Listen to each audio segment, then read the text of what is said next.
T-minus 30 seconds.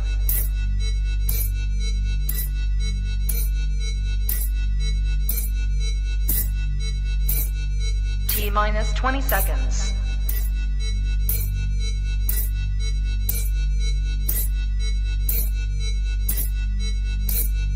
10, 9, 8, 7, 6, 5, 4, 3, 2, 1, 0.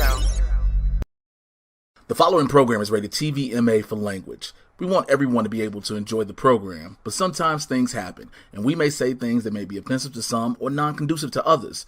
So in other words, shit happens. Oops. Niggas coming.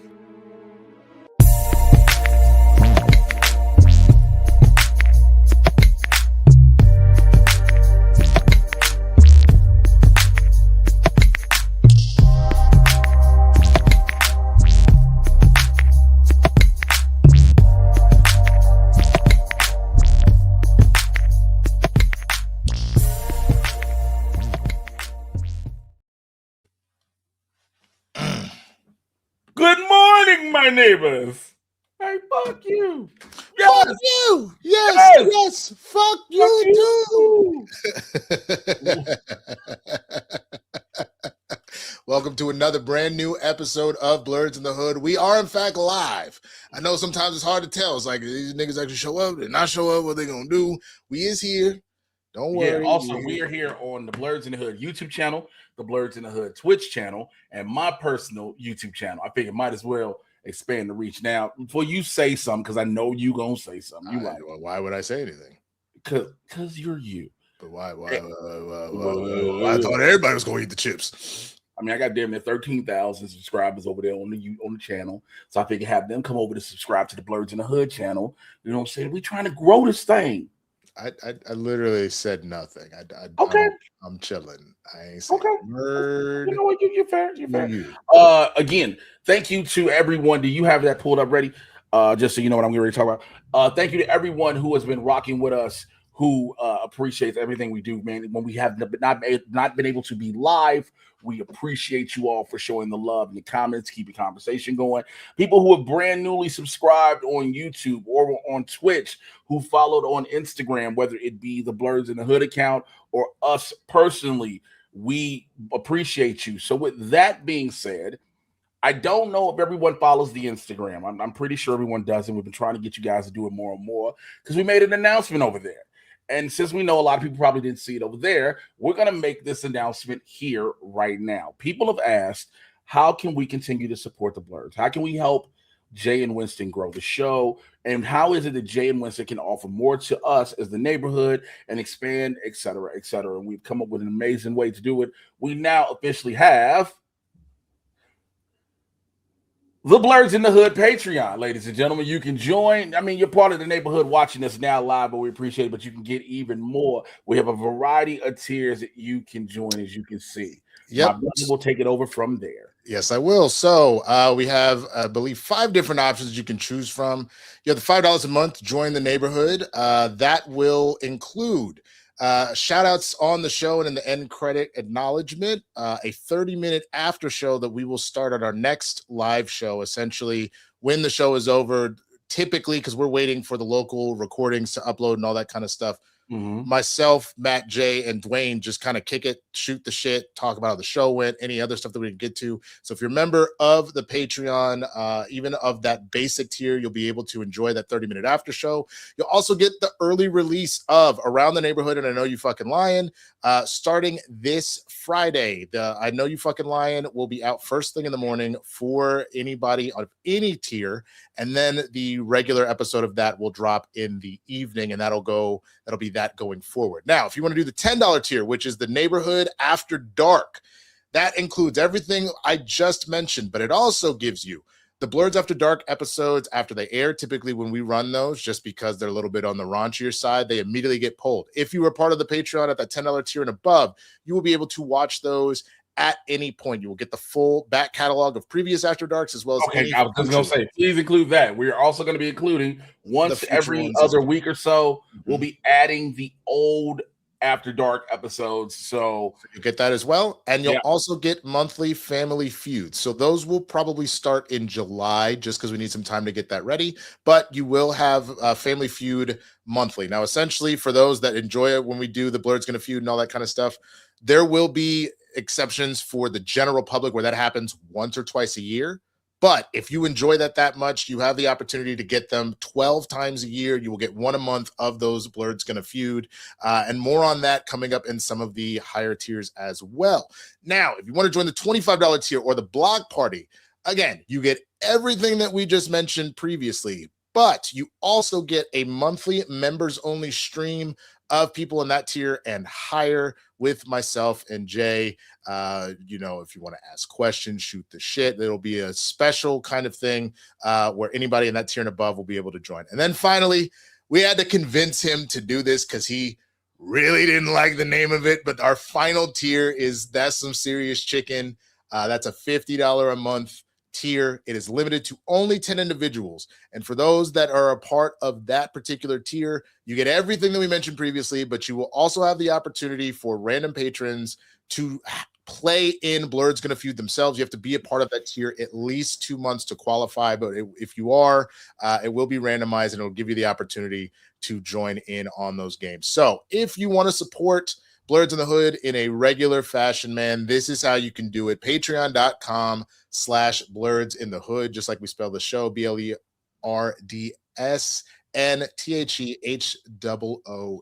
So, and again, that's for the Patreon, as always, with the show where we're live when we're here, streamlabs.com/Blerds in the Hood /tip if you want to get stuff into the show, comments, questions, things like that.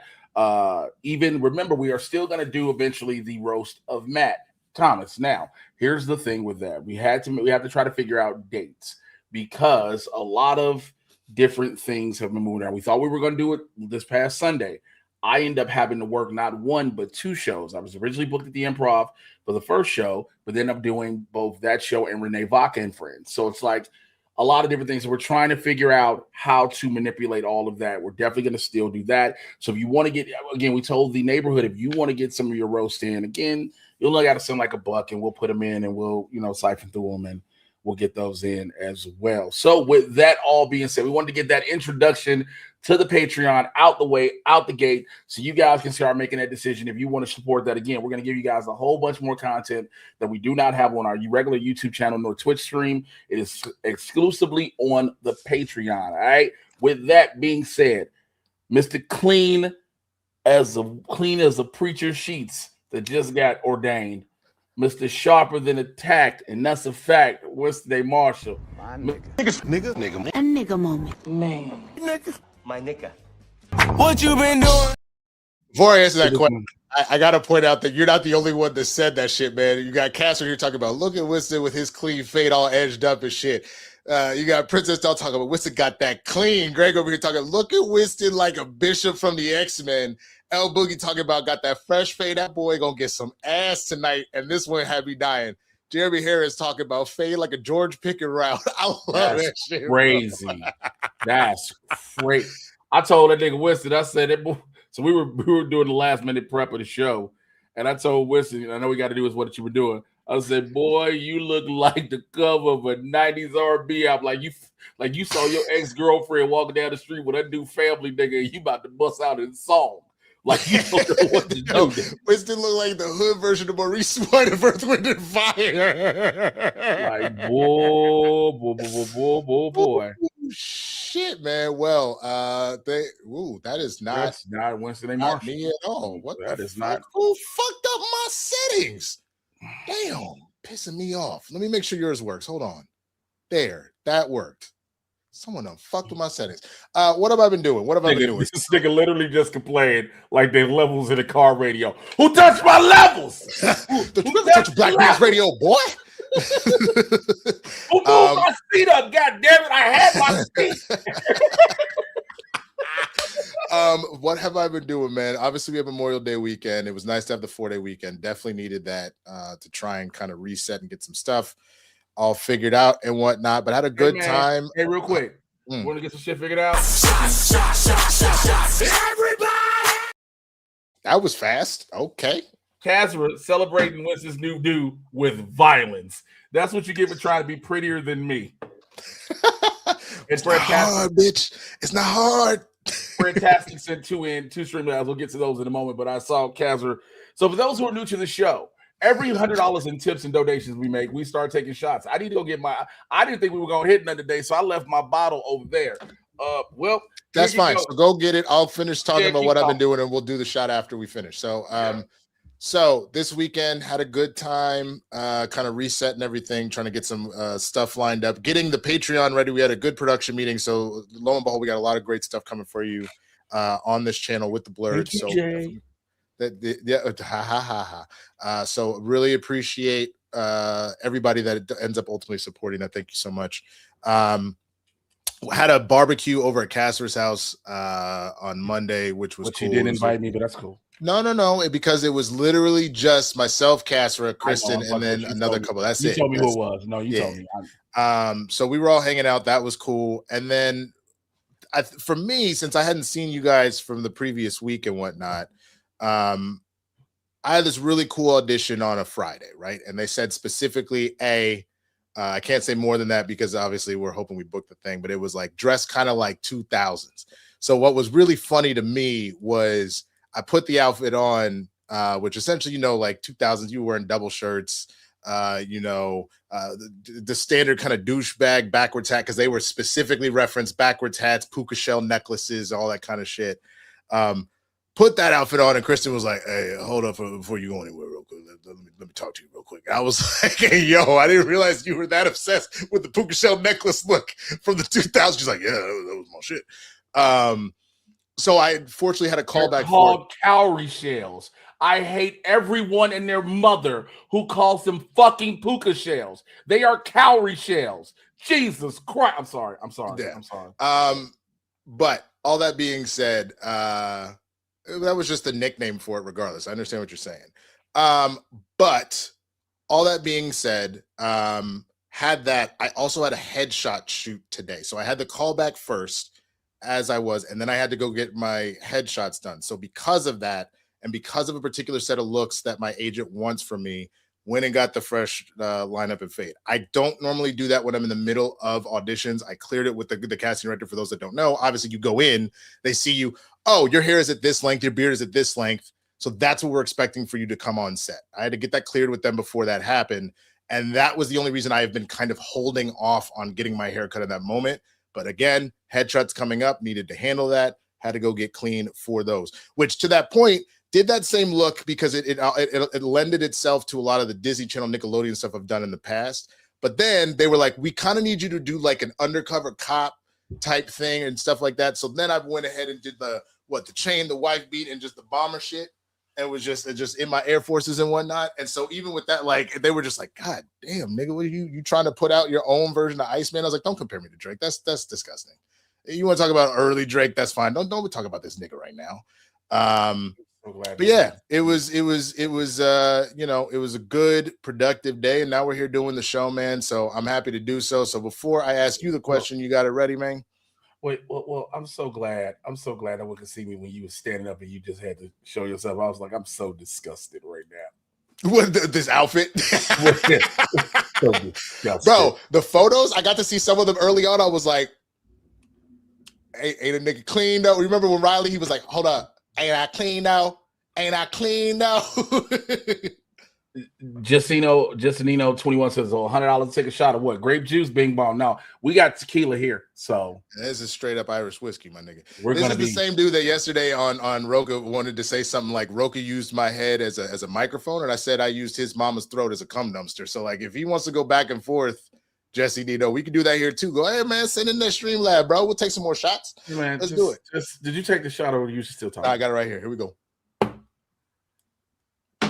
Oh, okay. All right. That's like good shit right there, man. Like Kirkland making their own version of JMO. Love that shit. So now I gotta ask. That was the best you had, Abdullah. That was the best. I'm gonna really need you to do better. I'm really gonna need.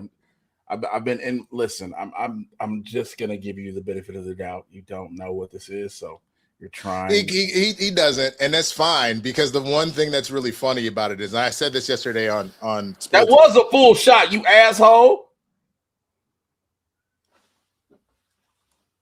All the way up to the top of my head. This is definitely a full shot. Don't do all that shit. All I'm saying is that's funny. Someone's saying, "Whose man's is this?"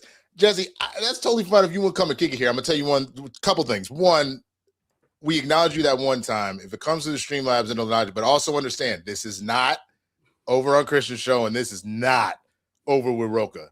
You really want to start it with me and Jay, bro? We will go in. You can ask the neighborhood. If you don't know, you better ask somebody. I'm gonna tell you right now. Ask somebody. But all that being said, MrJayWashington, My nigga. A nigga moment. Man. Nigga. My nigga. What you been doing? A little bit of a lot, and a little bit of nothing. So for those who don't know officially now, I can say it without hinting at it, joking about it, or whatever. I'm in this season of Euphoria, and I will be official. So when I booked the show, I originally spent like 2.5 weeks shooting the finale episode, which is this Sunday, May 31st. For those who are wondering what I play, I'm the bouncer in the strip club. So after I shot the 2 weeks on the episode, I got brought back because Sam Levinson said, "Hey, we want to add you to another episode." So they added me to episode 6. So we shot like quick half a day, whatever. So I knew it wasn't going to be long in it. So I pop up real quick, walking through holding these clothes. Here's the thing. We shot so much more than this shit, the scene that happened. But, of course, that's how it goes. So it is what it is. But a part of that, so thank you for everybody that's been showing the love of that so far. And again, the role in which my character plays in the finale is going to be something that a lot of people will probably be pissed off at me about. Let's just say that. So that's been a major thing. A lot of auditioning, a lot of auditions, a lot of writing. Got to get these scripts out to different people and producers who've been interested in them. A lot of stand-up shows, which has been great. Like I said, got a chance to perform with Renee Vaca, my homeboy, on Sunday. Man, his sold-out show after doing another sold-out show at the Improv. Working on filling up the calendar. Also, I don't know how. We've been back since my son graduated college. My bad. I didn't realize. Again, someone been messing with my motherfucking controls because I was like out here complimenting you and shit. I was like, this nigga's just ignoring me. All right, bet. Fuck you too. I literally been cussing you out. I didn't know. No, legit. When you were talking, I was talking and I didn't see my levels move, and I was like, did he mute me? No. I literally was like, I was out here being like, and I'm proud of you, bro, hitting all them stand-up shows. Okay, look at you, Euphoric. And I was like, so this nigga's ignoring me. Fuck that nigga. Look, I was genuinely getting mad at you, bro. It was not me. I ain't got nothing to do with that. It's the levels. It's somebody else. So also, a lot of health is wealth. A lot of health is wealth shit that goes on. So for those who don't know, I talked about it a while ago. Had some issues come up with my kidneys, and I've been taking care of that as well as working out more, trying to mitigate my diet and things like that. I talked about my son's graduation and all that. So what after eating like shit in Indiana for like a week, I've been doing it just took a week. I've been doing more ground turkey, brown rice, salmon, drinking this like the agua frescas from the Vallarta by my house, which are more pineapple and spinach, and those have good cleansing benefits and helping with your kidneys and your system, and watermelon, stuff like that. And so doing all that, I had a great appointment with my doctor today. He was like, man, you got your protein levels down at your kidneys over 3/4 of what it was before. He was like, whatever you did, keep doing. So that was a good thing to have that. You love to see it. You love to see it. I've been, you can come back for this now. This has been the funny thing that's been happening. So I was out at the Improv last night to support, because they did another taping of Hot Mic on LOL Radio, which you can catch me on. I taped like 2 months ago. But I was going out to support the homies and hang out with the homeboy Jay Whitaker, who I got to bring back on here. But everybody who saw me, who I guess hadn't seen me in like a month, literally like a month, they were like, yo, what the fuck have you been doing? Like, everybody's like, why are you so jacked up? Again, yeah, you be getting jacked for no reason, bro. Everybody's like, why are you so jacked? It's like, what the fuck? I was like, hey man, I go to the gym and let out frustrations, and I've been training and doing different things, just trying to get myself better and stuff, and trying to mitigate stress and everything, and balance stuff out. And so that's been really all of that. I think, is that everything else? I'm trying to have a life, and I don't know how to do that because all I do is focus on work, and I'll be trying to have friends to invite me places, but everybody like, no, we got our select friends doing stuff. And I'm like, okay. So I just sit at home a lot. A lot of people don't know this. I sit at home a lot just playing the game on my phone, which is really, really, and watching. Let me stop this shit right now. Did I not ask you when we finished streaming, what does your week look like? And you're like, nigga, I got this show, I got this show, I got this show. No. Because what you say is, so here's what Winston's suggestion is always. Well, I'm running shows at the House of Blues in Anaheim, which is damn near an hour away, which again, I appreciate and respect the invitation. My brother in Christ.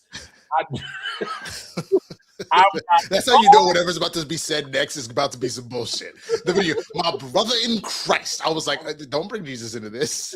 Say it with your chest, nigga. My brother in Christ. If I go to the House of Blues, enjoy a good show, you never know, I get a drink or two for free. I might want to enjoy myself. Now I got to try to drive back from the road like, whew, all right, let's get to that it. point. If you want to go, as I've said before, I have to drive regardless. So if you just want to roll with me, you just need to get to my house and I will drive us. So if you get fucked up, now we have this established. It's in the presence of God and company. Okay. The only exception to that would be is if it's like, I'm leaving now. If you can't get here, I'll meet you out there. But if you can get here before I leave, I don't give a fuck. Yeah. So again, that, like I said, a lot of stand-up shows. I strongly encourage. I have not drank really in a while because that shot hit me quick. I strongly encourage people to follow my social media, man, for all the things that are coming up. Also, you need to tell me, this is to everybody in the neighborhood, people who are watching on my YouTube channel. If you started following from the reaction videos, the laughs and the jokes and everything and all that, you need to tell me where you want me to come to. As far as pause. What? You need to let me finish the statement. You need to finish your statement. I was finishing the statement when you were not. Yes, I was. You were not. I was when you. Hey, to the people in the neighborhood, did you not hear me start saying towards stand up when this nigga stopped me? I heard what I heard, and you said what you said. And all the nigga had to say was, hey, man, y'all need to let me know what city I should come to do stand-up. You didn't say the word city. You just let me know where to come. That's what you said. I will run the tape back. If I need to stop the stream, pull up the video and screen share it, I will. I know I didn't say city. No, you didn't. And that would have solved your problem completely. I said, let me know where you all want me to come for stand-up.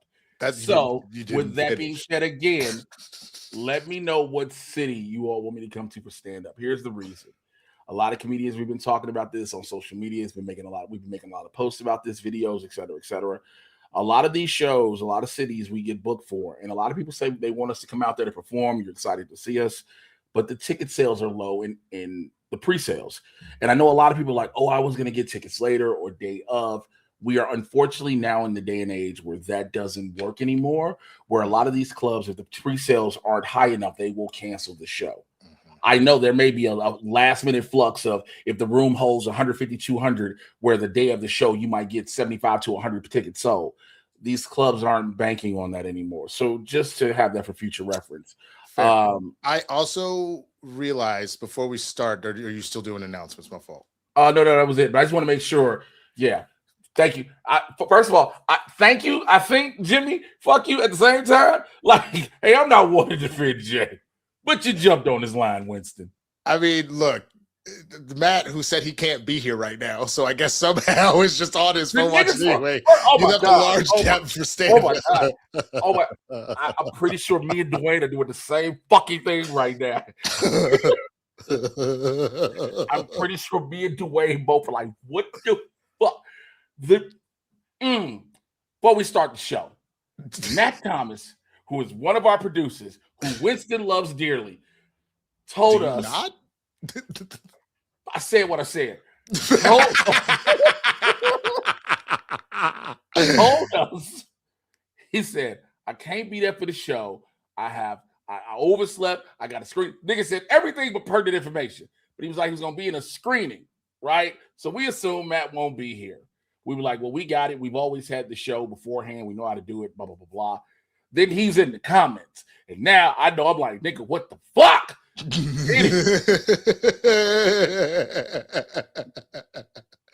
Oh, shit. Yeah. Hashtag premature pause. That's wild. Anyway, before we get started, every man has had to deal with some prematurity at one point or another in their life, at least once. Yeah, think about baseball. Because until you learn. I come to Palm Springs. I've been to Palm Springs. I'm actually trying to get back out there. There's a nice little club called the Rock Gallery. I'm looking to come back out there soon, so we're gonna do that. Emerald City Comedy Club. I'll hit them up in Seattle. I definitely want to get out to Seattle, Tacoma Plus. My daughter's up there, so while I'm with her, nighttime when she go to bed and she thinks dad is super cringe, he can go cringe and go to work. So literally, I deal with all that shit. But streamlabs.com/blerdsndahood/tip. Streamlabs.com/blerdsndahood/tip. Like I said earlier, every time we hit $100 in donations, whether it come from the Streamlabs or Cash Apps or Venmos, whatever, respectively, collectively, we will do another shot. Shouts out to Fantastic314 who sent in 3 different Streamlabs. He said first, hey Blerds, showing some love for my dudes today. The Jackson Dart situation we're going to talk about in a moment really is a lesson on speech and consequences. He's allowed to support who he wants to support. Abdul is allowed to speak out against his teammate. Boomer is allowed to support Jackson. It's just those people understand that they support a PDF fraudster felon. Let them marinate in that for a while. Well, anyway, have a great show. Then he went on to say, here's some love for Winston and booking his gigs, and go Jay and taking care of his health.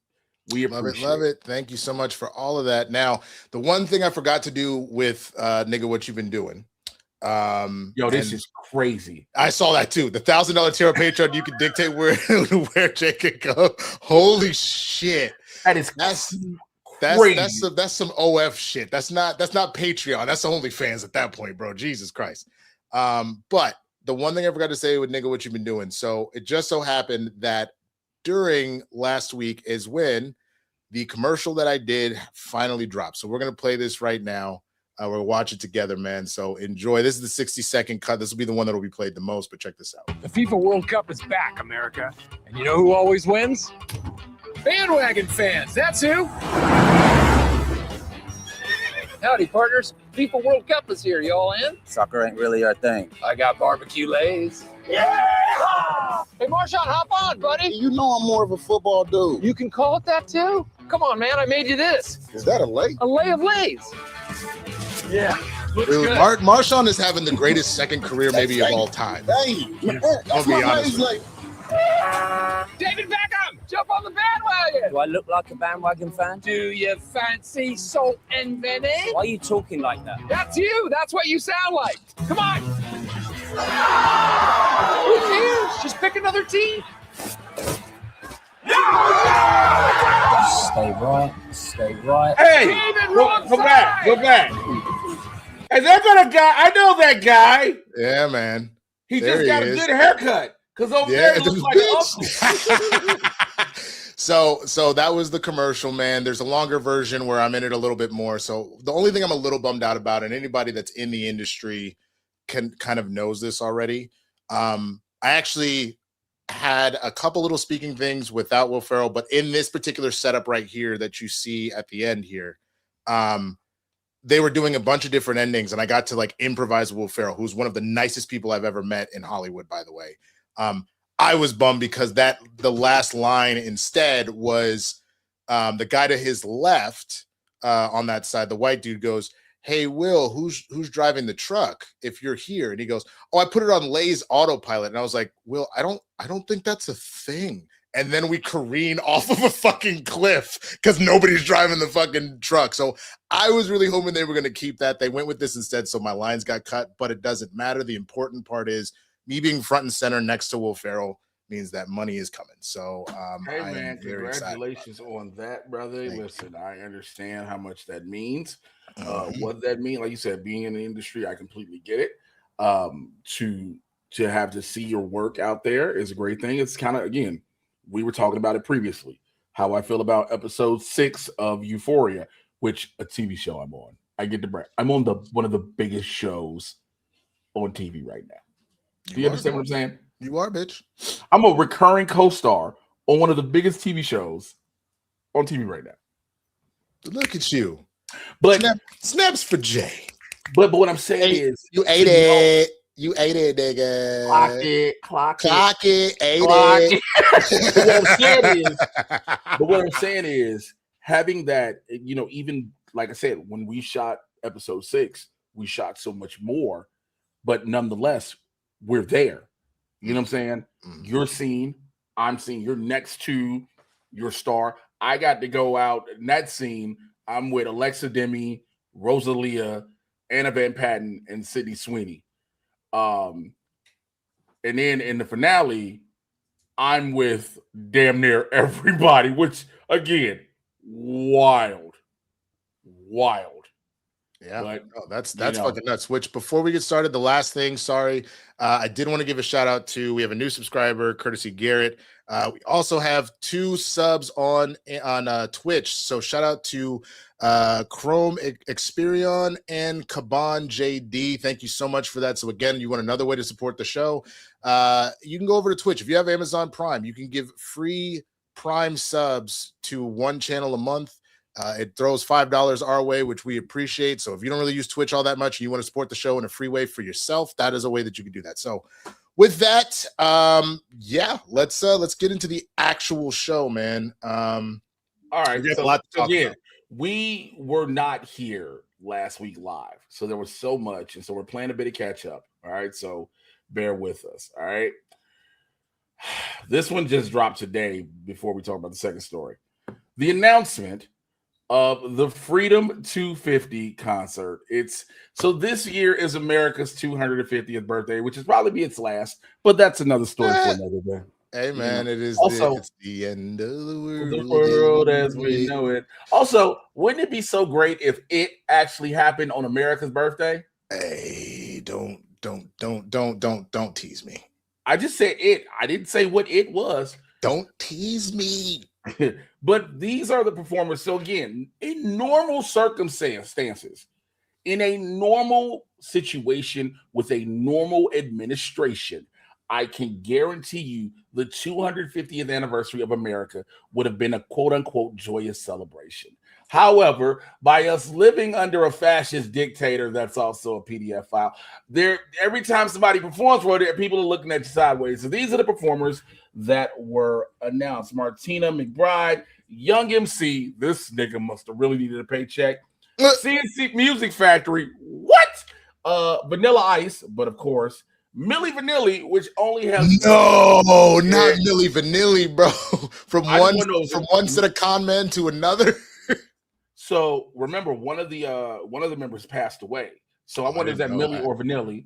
The Commodores, Morris Day and the Time, Flo Rida, and Bret Michaels. Wait, Flo Rida really? What nigga's name is just Florida? Yes, that's my name is Florida.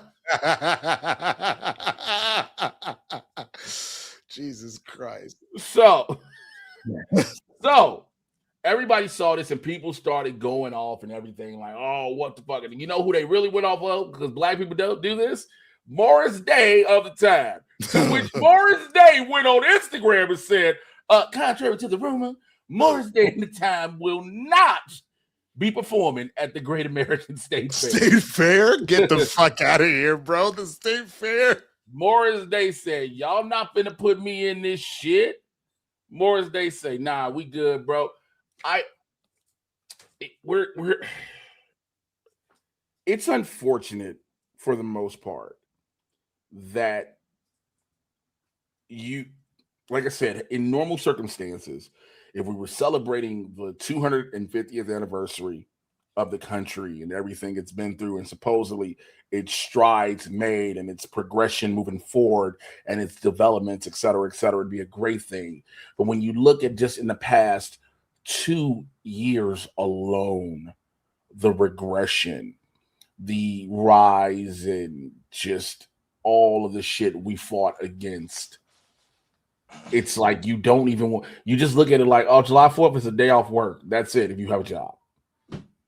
Yeah. I mean, there's a reason why people have actively been saying that all of this overturning the Voting Rights Act and everything else, why they've been nicknaming it Jim Crow 2.0, because they've been working at breakneck speed to immediately go and redistrict and strip away power from Black folk left and right. Because to the black people who watch this and say, our votes really don't matter. If it didn't matter, they wouldn't. If it didn't matter, they wouldn't be working so goddamn hard to take it from you. They wouldn't be working so hard to take it from you. Because one of the things that has been brought up with the way that this redistricting would work, so the Congressional Black Congress, the Black Caucus, the Congressional Black Caucus, currently I believe sits at like around 18 or 19 members, something like that. Whatever the number is, it is proportionate to essentially the population of Black people in America. The rate at which it will go, it will lose a vast majority of its actual representation. Wasn't it stated that like it'd be almost gone? It would essentially be down to like 3.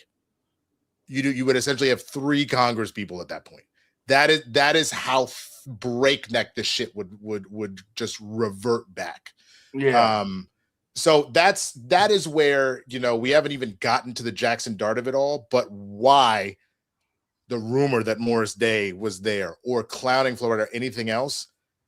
You look like a Sambo tap dancing coon to support an individual who has actively sought to undercut minorities, specifically Black people, left and motherfucking right. Again, we'll get to the Jackson Dart of it all and why Abdul Carter decided to speak out on it, because that's where a lot of that comes from. Because I have said this multiple times. I have never, ever considered myself conservative or Republican, but there certainly was a time period in this country where even if you didn't fuck with that side, at bare minimum, there was this level of like, we have hit a base level we're not going to cross anymore. So while I don't fuck with you, you do your shit, I'm going to do my shit. We're really going to try and like not do more of your policy, but whatever. We have hit a different threshold when again, as Black people said when Trump first came around, when they kept saying make America great again, great for who? Great in what sense? In the sense of y'all niggas got too much and we don't like that shit. Women get to speak out too much and we don't like that shit. Too many of y'all Mexicans in this country, we don't like that shit. That's what that shit translates to. And if you no, it's not, it's about the money. Nigga, look at the policies that are in place. Look at how ICE is actually acting and murdering motherfuckers and everything else that's going on. The writing is on the fucking wall. So no, you do not get to feign ignorance anymore and pretend like, it's just whatever, man. You just a difference of politics. Nah, nigga, now it is a fucking street fight. That's what this shit is at this point. You have made it clear you do not see us as equal individuals, and you trying to undo that shit. So don't come at me with any of that soft ass bullshit. I really don't know too much what to say to add on to what you said, because you damn near hit everything. I think the only thing to add on that would be this. Not even the feigning ignorance. The next line of, well, both parties are just the same. I really hate that statement, because yeah, you could say politicians are politicians regardless. That I'll give you. I apologize, Jimmy, as well. The LGBTQ AI plus community as well, also being hunted and rights stripping away and everything else. But by all means, please go, Jay. I apologize. No worries. Politicians are politicians, right? They're always going to be politicians, no matter who they are. But to sit there and say that they're literally the same people is absolutely insane. It's absolutely insane. I'm not going to get on a world stage when I say this. I'm going to talk about solely here in this chunk of land on this giant ball that is known as America. There is a group that is like, hey, this country is made up of all these different people, of all these different nationalities and genders and sexual orientations and backgrounds. And guess what? All of these things do. They help to consistently move this country forward. It doesn't hurt anybody.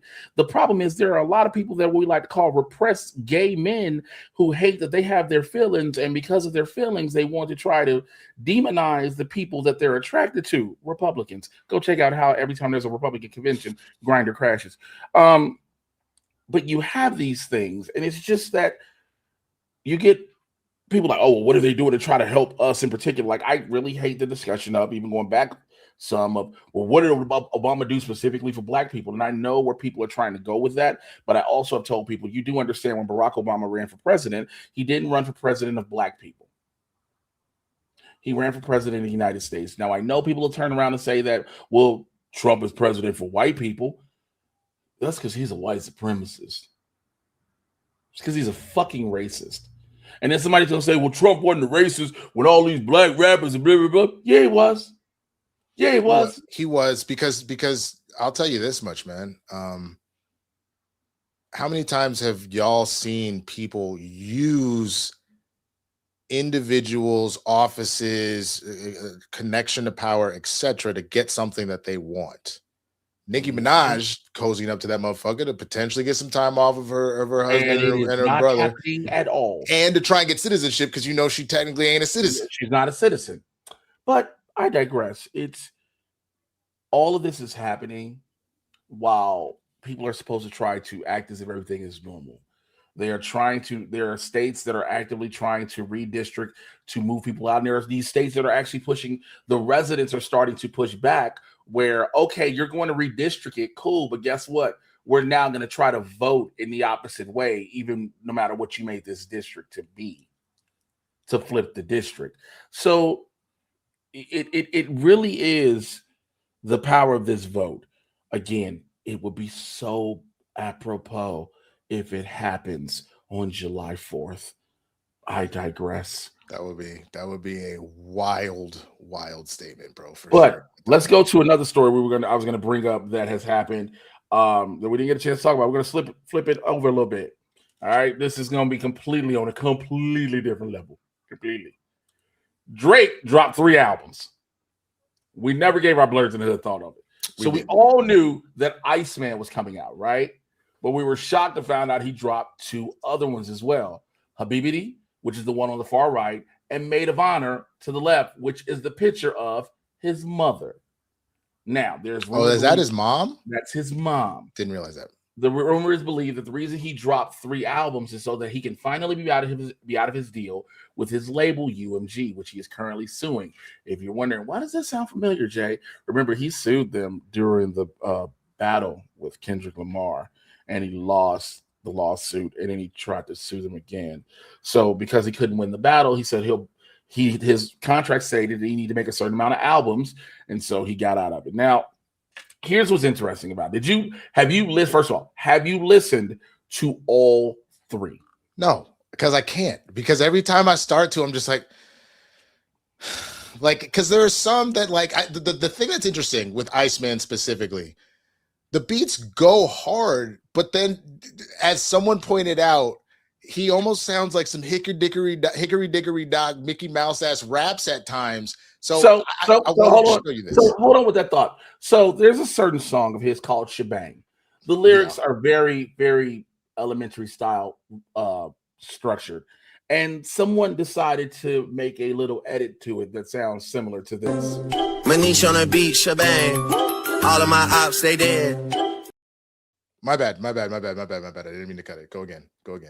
Manish on a beat, Shebang. All of my ops, they dead. Why do they gas me up? Where does it go? My head. How much I got? A lot. Don't leave again, I won't. Thinking of trying me, do like Bryson, pussy ass nigga, and don't. Can I forgive? I can't. What do I need? Some head. Shorty keep asking a date. She trying to. Listen to no more of this shit. It's not even the fact that people did the hickory dickory.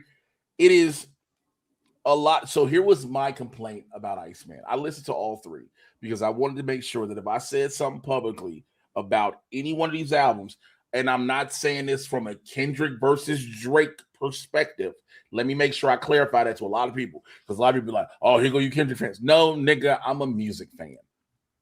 My problem with Iceman is out of 18 songs, 14 of them bitches sound the same.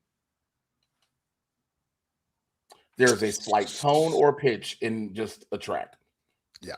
And the majority of the songs are this nigga whining.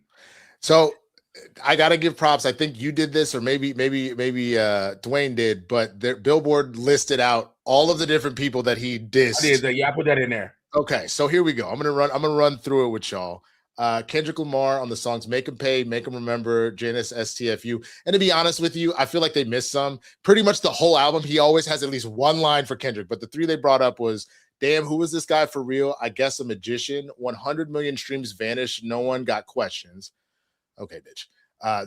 Which I don't know if you heard in the news that apparently after the weekend of Iceman dropping, a number of his streams also fucking disappeared. So, nigga, again, whatever you're claiming, you're really telling on yourself. You're telling on yourself. He also had the line, and Muggsy Bogues dunked for once. Even I'm a bit amazed. A hype joke. Yep. He had another one. White kids listen to you because they feel some guilt, and that's how your soul gets fulfilled. Handing out turkeys on camera inside of your hood, then you go back to the hills. How many houses you build? How many souls did you heal off the back of your deal? To DJ Khaled and Make 'Em Pay, he said, and Khaled, this one is like, this is actually like directly at you. But this also pisses me off for a number of reasons, because he has another line where all of a sudden he's trying to make. Anyway, he says, Make 'Em Pay, Make 'Em Pay. He says, and Khaled, you know what I mean? The beef was fully live. You went halal and got on your deen, and your people are still waiting for a free Palestine. And apparently everything isn't black and white and red and green. So when you couple that with another line that he said, they don't want to see me on top because I think he said either because I'm Jewish or because I'm of the chosen people and shit like that. And essentially trying to imply some woe is me. Y'all are all just anti-Semitic and taking a side swipe at free pal. Like, bro, go fuck yourself. At Playboy Cardi on the song Whisper My Name, baby boy, please. I heard what you said to little bro about me. Yeah, and when you run into the Iceman, what you gonna do except freeze? You not about to squeeze. You not in the streets. To Rick Ross in Make 'Em Pay, he says, dog, I was aiding Ross with streams before Aiden Ross had ever streamed. To A$AP Rocky and Burning Bridges and Firm Friends, your baby mama ain't even post a single. Damn, where she at? You saw my brother, you was trying to fix it. Now you drop your album and you back dissing.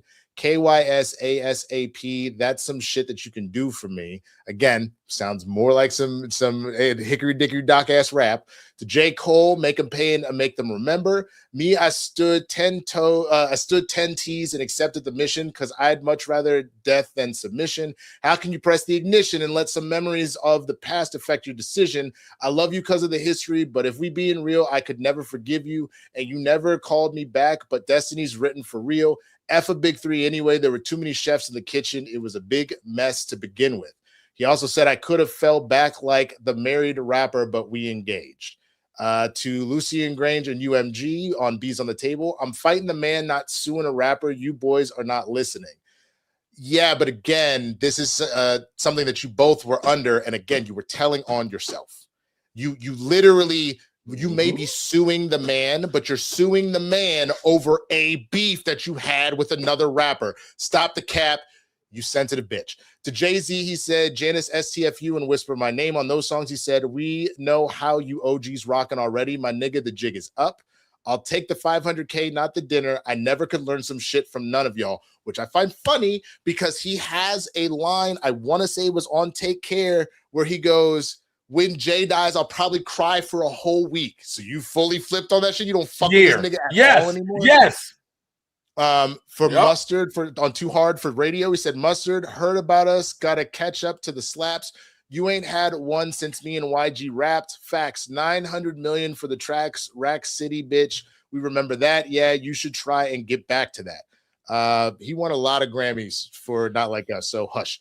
Pharrell. This was one that I was like, here we go. I know. To Pharrell on Make 'Em Pay and Firm Friends. I got all the chains that they ever repped in Virginia. I got niggas prized possessions. I got possessive on niggas. And I know niggas going crazy as I cop all the items you niggas put up for sale. To Pusha T, why you would ever go back to that. That's the same line about the chains and all that kind of stuff. To LeBron James on Make 'Em Remember. I shouldn't even be shocked to see you in that arena because you always made your career off of switching teams up. Please stop asking about what's going on with 23andMe. I'm a real nigga and he's not. It's in my DNA. Okay, to DeMar DeRozan in National Treasures. He goes, we must have been dealing in the spur of the moment because why did we think you could get us a ring? They bragging about how you went home. The fuck are they on, Crody? We threw them away. G-Pop sent us a real one from Dago. And next thing we knew, we was doing parades. To Dr. Dre, because apparently he's coming after Dr. Dre as well. If Drake took out the AK, maybe he'd be in jail just based off the name that it spells. What they say they just smelled. I heard they got special places in hell for niggas joking about evil when they did it themselves. Damn. To Joe Budden in Make 'Em Remember, he said, I watched the scout spaz him with a puzzled face. Who knows which one of his bubble-shaped tings I must have ushered through the double gates. Showed her the time of her life while broski having stomach aches. Hear him about good times at Lover's Lake and send her back to you while you sleepwalking naked in another state. You'll live to see another day. And even if you don't, it's just another day. We ain't crying for you, punk ass anyway. So he literally said, you know what? Fuck all of y'all. Screw you guys. I'm going home is essentially what ended up happening. Dead man with, we always, people joke and say that Drake is in his feelings heavily with his music. He makes a lot of different musical songs about relationships and shit like that. But this album, Iceman, was the most, like you said, woe is me ass album. Because we kind of let it go, per se. And again, I hate to bring up the two, but everybody keeps doing it. Kendrick dropped GNX, and the only thing he referenced, I think the only time he really referenced it was in Whacked Out Murals in the beginning. The rest of it is just, I'm doing my own shit. Okay. I will say this. This is the thing about K-Dot that is so interesting. He did not every track, but there was a number of tracks that he was dropping little things here and there, but because he actually layers them well, he doesn't nobody looks at it and goes, oh man, like he's just out here in these streets just whining and complaining about everything. You're right. He only talked to the industry really kind of in that first song in Whacked Out Murals and a little bit on Squabble Up. But for the most part, was doing his thing, and he would just take little pop shots at Drake. But this feels like he was just bitching the whole album. Well, not the problem. The thing is, he's always, again, I don't know if I said this on the show or to other people. All the Stars is a diss to Drake. Yeah. Yes, it is. So him not liking this nigga has been a thing for years. Yes. So it's never like, even though we have the beef at this one point, but even when you get to Habibity, it's just, this is the sad, sensuous, long ass Marvin's Room album. Like, come on. And then it's a whole album of Marvin's Room because I fucks with Marvin's Room, but it's a whole album of it. Oh Lord. And then Maid of Honor is his club Afrobeats type album. Okay. And again, him dropping the 3, we get it, to potentially get out of the deal. But like, now what do you do? Because here's the issue I have. There are Drake fans who are going to be like, just prove why he's the coldest rapper in the game. Does it? Because what it also shows, all right, you want to get out this, but now you open yourself up to even more scrutiny more than anything else. You could have dropped one and let people dissect and have whatever type of think pieces they were going to have on that one album. But now you got 3 bodies of work to people at one time for people to judge you on. That speaks even more volume. Now you got those 3 bodies. Oh, I realized my TV is still, that's why this shit is going slow. Okay. My bad. That's on me. You're going to hate me when I say this, man. Hey, Power Rangers in Space was playing. I'm sorry, brother. That's on me. That's my fault. You know what? I opened up to my mistakes, brother. Nigga! I opened up to my mistakes. I got it, man. I just, Jesus Christ. I looked up and realized I was talking, and I was like, "Oh, the Psycho Rangers." You know what? Oops, my bad. That's on me. That's definitely on me. Oh, Lord. Streamlabs.com/blerdsndahood/tip. Streamlabs.com/blerdsndahood/tip. Shouts out to Fred Tash 314 who keeps supporting. We truly do appreciate you, Fred. Sincerely. We are 55 away from another shot. But Fred, we're closer than that. Give me a second, I'll tell you. Oh, we got some now. Well, Fred, let me read the Streamlabs. $40 away. I'll read this while I read the Streamlabs. Fred Tash says the Republican Party is banking on the fact that their constituents don't care that they are a party of PDFs and racists. I have no problem telling Republicans where they stand to me, and I think a lot of people should. That's it. That's all, man. But yeah, no, we are $40 away from the next shot. Just a heads up. Again, you can do streamlabs.com/blerdsndahood/tip, or you can hit up our Cash App or Venmo. That's more or less that's what it is. Hey, did that just call me? I just felt okay.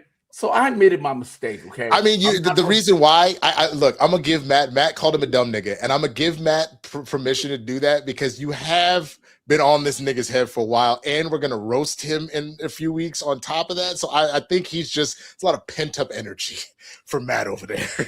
Well, it feels like you know how niggas back in middle school you would neck rap a motherfucker that said something stupid. It feels like you neck rap like Matt every day. Every day it's just on the back of his neck, and I feel like it's just pent up. I just want you to know how much I just caught myself from saying something. You almost said something. He got a lot of pent up frustration, and I was like, hey, Don't. What is it? She bang. Want to say something? Don't. The shot I was about to let off board was gonna send this motherfucker up, nigga. Anyway, so streamlabs.com/blerdsndahood/tip. Streamlabs.com/blerdsndahood/tip. Where is that? The New York Knicks completed their sweep of the Cleveland Cavaliers. They swept them 4-0. Hey, I love that. Knicks, but no. I need you to know. I'm going to do one better than that. I got you right here because I don't think you've seen this yet. Yeah. Oh, look, there he is. I see him. Look at him. Look at him. No. Hold on. Get this off the screen. Look how mad he is. No. Yeah, there he is right there. Look how mad he is. He's so big mad.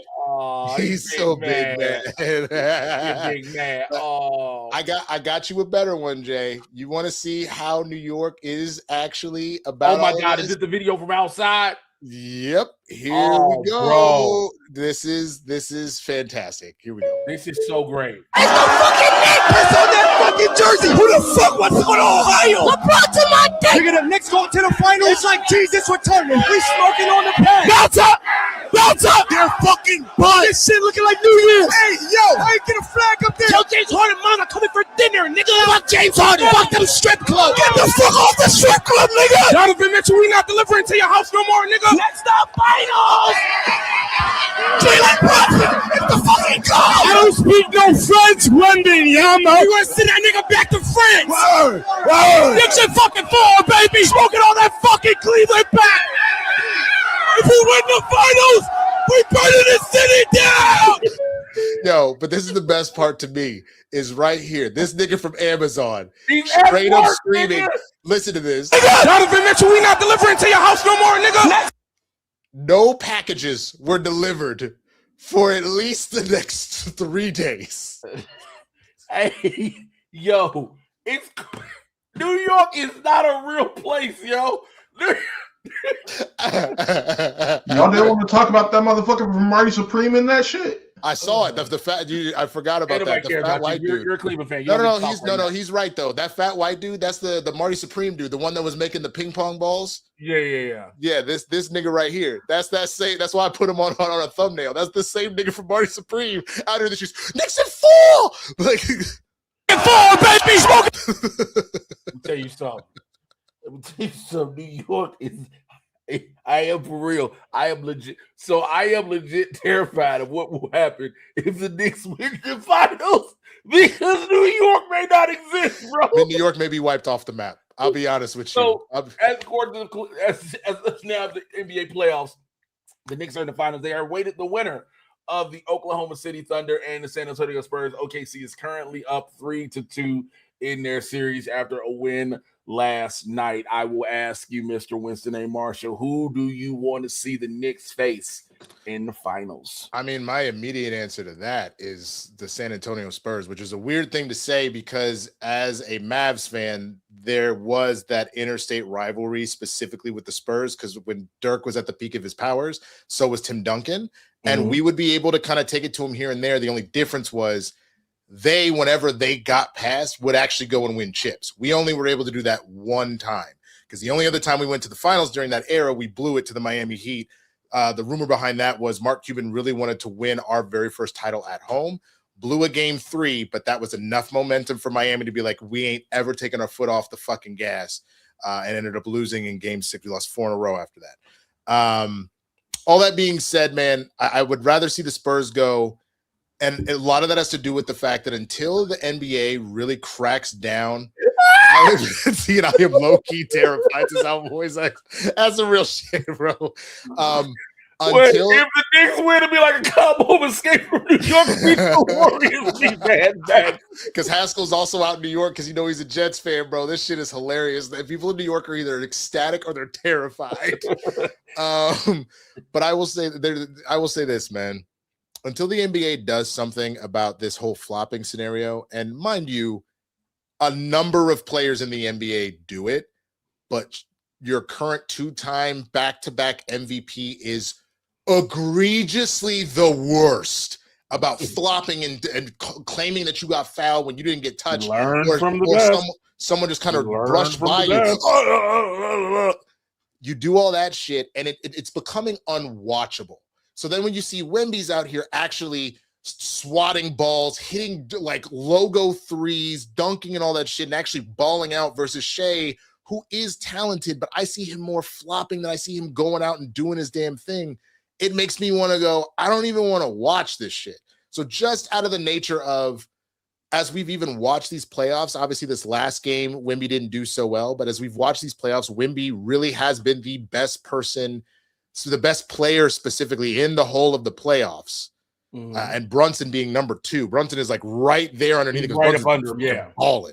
I want Jalen Brunson to get this. I think I want to see him with it more than I want to see Daddy Long Arms holding the Larry. Is that what you call him, didn't you? That nigga's arm is ridiculous. Mr. Long Arms. This nigga's arms is like this nigga's long arms is like legs on his shoulders.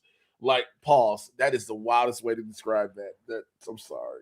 That is, see, you have been sus all show, but also and I've not tried to be at all. I will give Matt credit for this because Matt do be coming with some facts sometimes. SGA has actually attempted more free throws this playoffs than field goals. And that says everything you need to know about how ridiculous this is. He learned from LeBron, nigga. And so, but what was brought up on First Things First, and I give them credit, they need to treat this like soccer. And really, what they've now done with soccer is if you do all that floppy shit, oh, he illegally tagging me, oh, my ankle, and they go and review that tape, nigga, and you did not get touched, they will give you the yellow card instead of the nigga you claimed hurt you.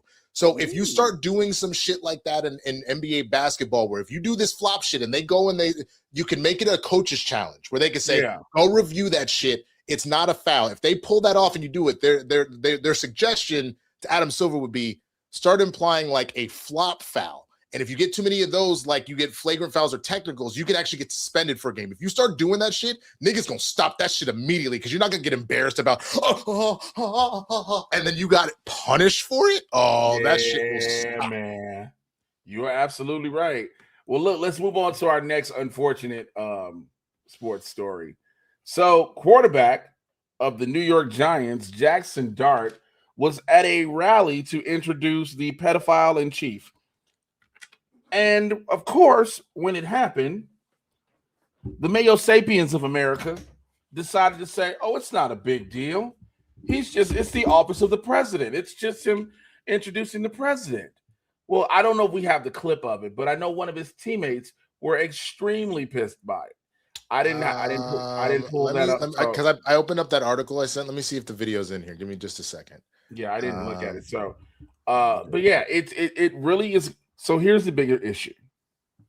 You know, like I said, there's one group of people that are like, oh, it shouldn't be a problem. Why is everything so political? Why is everything so political? Because he wanted to introduce the president at a rally, blah, blah, blah, blah, blah.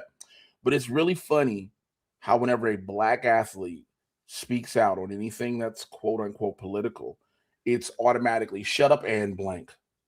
Shut up and dribble. Shut up and catch the ball. Shut up and play tennis. Shut up and do this. Shut up and do that. But when it's a white person, it's, well, you got to make everything political. Like, I'll take it a step further because I was watching CNN and Jamel Hill was on there and they were doing a panel about it. And I think this was actually really interesting. One of the Republican panelists was like, well, why is it that like y'all sound hypocritical? You let Colin Kaepernick, you were caping for him, but now Jackson Dart have it. And she said, Jamel Hill says there is a massive difference because specifically with Colin Kaepernick, as the First Amendment states that the government cannot be out here doing any sort of influence to hinder your freedom of speech. Donald Trump specifically, as the president of the United States, said that Colin Kaepernick is a bastard. If he did that shit, I would go to him and I would get him off the field and say, you're fired. Get him the F out of there. That's the difference. It's one thing for regular citizens who have no sort of influence on Jackson Dart's life in that regard as far as legal ramifications. It is one thing for us to criticize him for that. It is a completely different thing for the president of the United States to then speak on it and imply his influence to do it. It's the same reason why the Jimmy Kimmel shit that went down now twice was also fucking egregious. You are the fucking government, bitch. That is the difference. But with Jackson Dart, and this was a thing that came up after him trying to say, oh, I was just introducing the office of the president, and we'll get to Abdul Carter in a minute. It was pointed out that Jackson not only follows Trump, he has liked a multitude of Trump's posts that have been very ridiculous and have been anti-LGBTQ, have been racist, etc. There was one him liking, here we go. Needed to bring this up. Him liking Trump endorsing Governor Tate Reeves in Mississippi.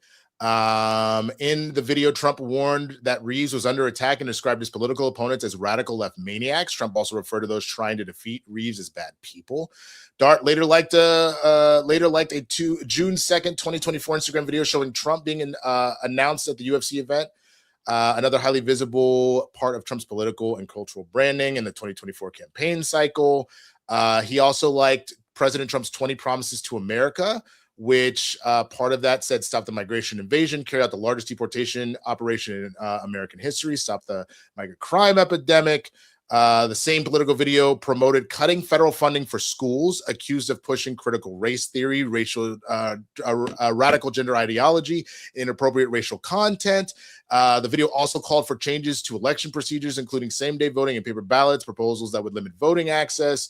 Dart also liked a separate MAGA-themed campaign montage from November 4th of 2024 promoting Trump's coalition. The video featured appearances from Tulsi Gabbard, RFK, J.D. Vance, Vivek Ramaswamy, and Elon Musk.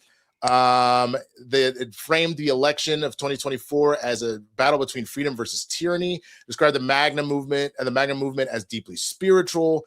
It also included imagery associated with Trump's internet culture and campaign spectacle, including clips of Trump and his surrogates dancing, meme edits of Trump flying on a giant eagle, and appearances by pro-Trump entertainers and influencers, including the controversial Black for Trump group and MAGA rapper. Did you hear that supposedly most of that was AI generated? Yes, I did hear that as well. Yes. Liked the whole Dukes of Hazzard with the Confederate flag on there, because remember that's what was the name of the car again? General Lee. General Lee always had that on there. Liked them watching fireworks before the inauguration. You had another notable interaction involved Dart liking a Trump video memorializing MAGA commentator Charlie Kirk. In the video, Trump called Kirk a patriot who fought for liberty, justice, democracy, and the American people, while blaming rhetoric from the radical left for Kirk's death, even though we have actively known for Trump to sit there and laugh about Nancy Pelosi's husband getting attacked and any other number of things that have happened in that regard. What else? I mean, there's just been a large number of things that he has done. So the main thing that got called out with that is his one of his defensive players, I believe he's a D lineman, Abdul Carter, called it out being like, for real, bro, is this what we're doing? And people got mad at Abdul Carter. How dare you call out your teammate in public like that? What the fuck is wrong with you? Blah, blah, blah. It's like, well, his teammate did a public statement by introducing fucking Trump. So I don't understand what the problem is. He came in the same energy that the other one did, and he didn't even do anything crazy. He just said, what the hell? They apparently have talked. They've apparently squashed their beef, and they're cool. But Abdul Carter being both a black man in America and a Muslim man in America, I'm not surprised that he don't fuck with Donald Trump. Most people of either of those makeups do not, for very specific reasons, as we have mentioned previously, or you can look up your fucking self. It is just very, there's been this revisionist history, if you will, of trying to skew a narrative saying, America was on the verge and on the precipice of being one nation until Obama came along and divided it, which is absolutely not true. His entire campaign was about bringing people together. And, he spoke on the Trayvon Martin death. He spoke on different things because he understood those things as a black man. These are things that a white man cannot speak on because guess what? You're not a black man. Just a thing. But we actively have a president who has called for harm, physical violence, and more against American people. And again, had Joe Biden said a 1/16th of the shit that Donald Trump has said on any given Thursday, the 25th Amendment would have been invoked. The 25th Amendment, for those who are unaware, is the fail-safe per se to stop a mad king. That is the best, that is the most layman's way to describe it. It is the fail-safe to prevent a mad king. To say the person is mentally unfit to hold the office of the presidency. It's specifically used for, because if you just needed to take them out, that's just where you would impeach. But it's specifically meant to prevent, like you said, someone that's not fit. So that's why it was being brought up with Biden, because it was like, he seems like he doesn't know where he is. And the fact that you've had post-election a lot come out about he kind of didn't know where he was. And they just pretended like that wasn't a thing. I said this, Jay said this, neither of them old motherfuckers needed to be anywhere near the White House. You both are clearly slipping. And they had no business being anywhere near that election. How old Donald Trump will be on his birthday this year? Like 82? 80. It'll be 80, okay. I need people to understand something.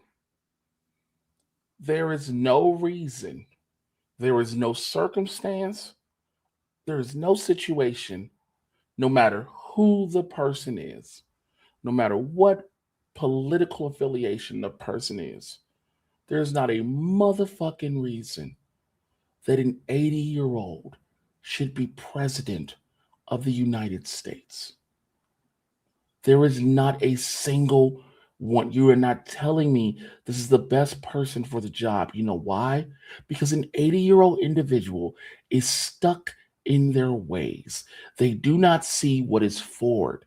Forward doesn't exist to them. They only have the here and now because they literally know their days are numbered. We literally, which we're going to, it would not shock me if they somehow burn the Constitution and try to redo a new one. But we need something that says there needs to be an age limit on presidents. There should be an age limit, in my opinion, on elected officials, period. I don't need Mitch McConnell to have complete brain freeze, fart, random trip down, walking over his own 2 feet at also 80 something and doesn't know where Mitch McConnell keeps shorting out. I don't need to see Dianne Feinstein dying in office when you could have had somebody else put into power. I don't need to see fucking Ruth Bader Ginsburg literally holding on by a goddamn thread, and then all of a sudden her seat is fucking long. Like, there were so many instances of there needs to be a cap, especially because what kills me about this, it's not just that you are starting to lose your mental faculties or you physically can't do your job. You're not gonna be here. You're not. That's what I'm getting at. You're not gonna be. You are making a way for people. You are not going to be here. If you are past the age of retirement, you should significantly past the age of retirement. Significantly.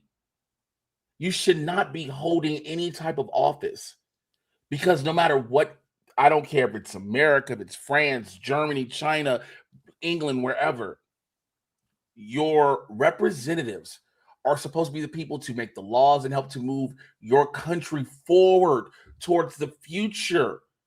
At a certain point, they don't know that anymore. Yes, you can say younger people don't know anything. They don't know everything. They know some things. They know what they want to see moving forward. You got a lot of people out here who are literally voting because these motherfuckers want life to be the way it was in the 60s and the 70s. That is literally what is happening. Yeah. Life to them was easier in the 60s and the 70s, so they think in 2026 it should be the same. I'm going to say this to anyone watching this right now, and 9 times out of 10 people in the neighborhood are like that. But if you think life should be the way it was in the 60s or the 70s or even the fucking 50s, you should literally dig your plot right now, because you are not meant to be around anymore. It's getting to the point, the youth is supposed, there's an expression, the student can learn from the master, and the master can learn from the student. The master in these cases are these elected elder officials that do not want to step out of power.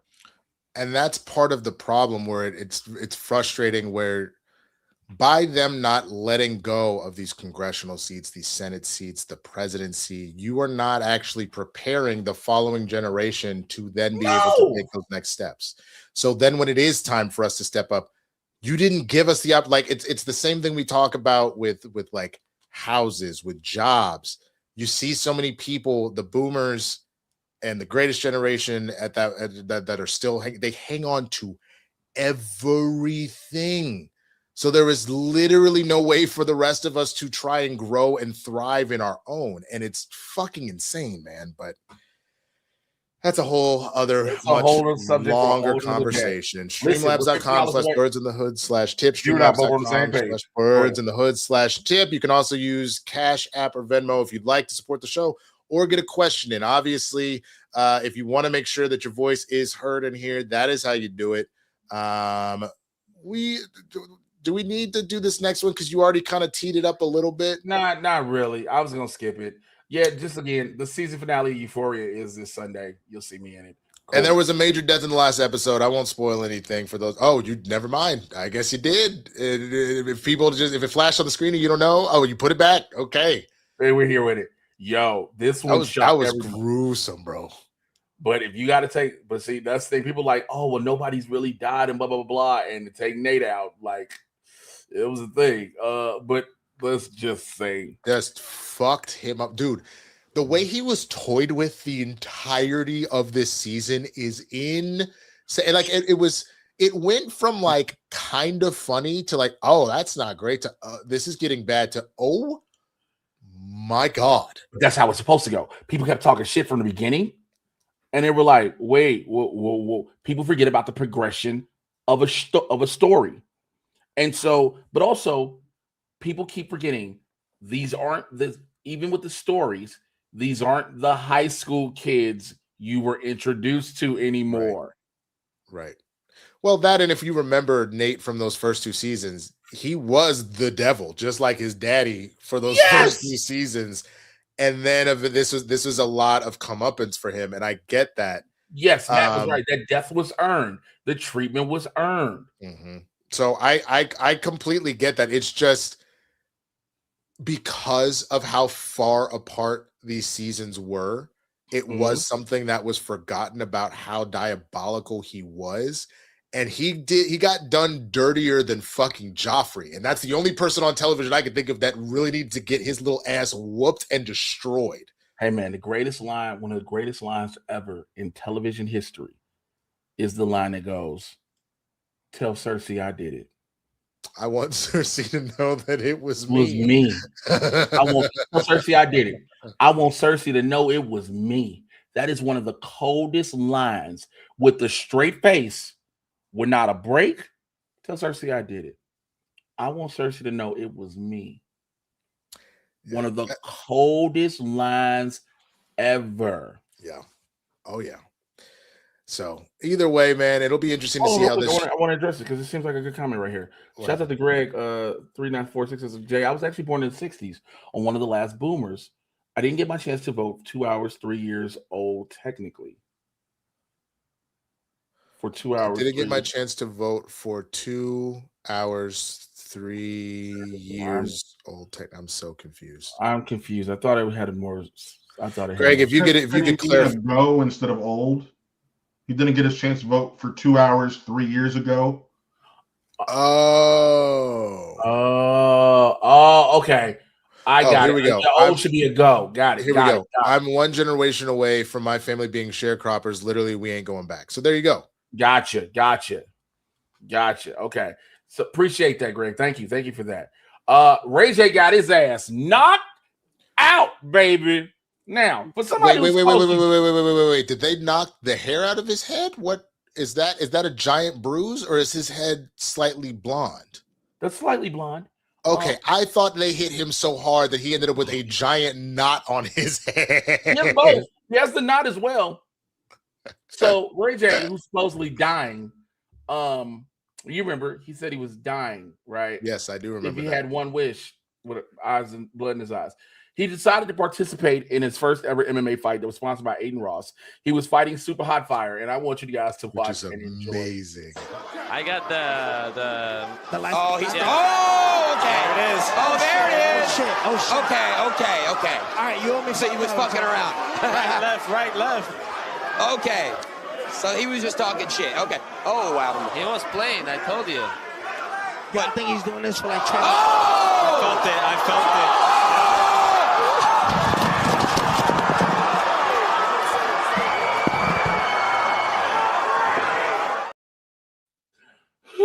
Where that nigga's body? But wait, here's what you want to know what that sound was dropping. This is Chris Brown watching the fight. He was playing. I told you. I think he's doing this for like. Oh! I felt it. Wait, where's Chris Brown?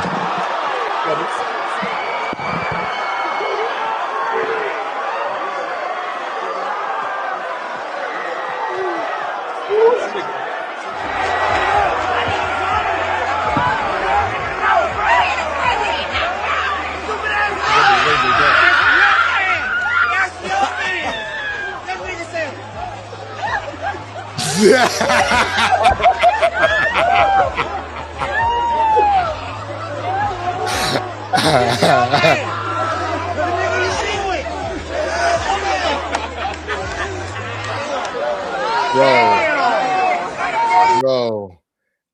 What killed me is somebody said when it came out,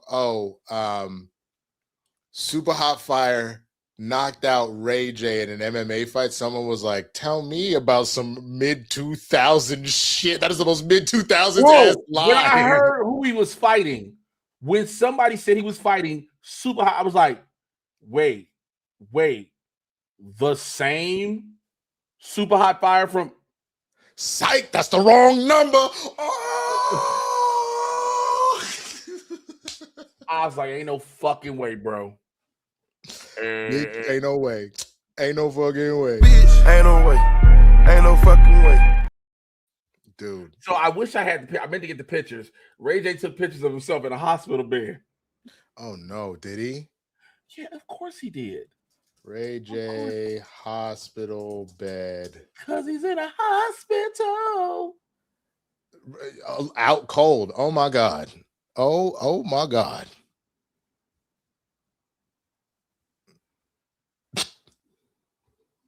Bro, this one. Not rolled up on the pillow. I want you to go to that picture. There was a reason I was going to bring that one up too. This one. Yeah, that one particular. Yep, that right, one. hold on. Visit. Oh, sorry. I didn't change tabs. There we go. This nigga is laid up. Now, that's not the one, but go click. Not the one with this nigga. I was trying to zoom in the corner to the TV because I don't think that's not that nigga's name. Because Ray J's real name is Willie Norwood Jr. Nigga. Hold on. Let me see if I can. It looked like a name that I know. I don't know if I can. Here, let's see. No, not Pinterest. No, I understand that. I just don't. It doesn't really. It doesn't really say. Anyway. But nonetheless, Ray J got his ass knocked out. All right. So that's so crazy, man. But look, like I said, it couldn't be me because we weren't here. Did you see the Rousey Carano fight, bro? Listen. Let me tell you something. I was at a show. Yeah. I was at a show in Culver City. Yeah. In my spot, was on my way to fucking the Laugh Factory in Long Beach.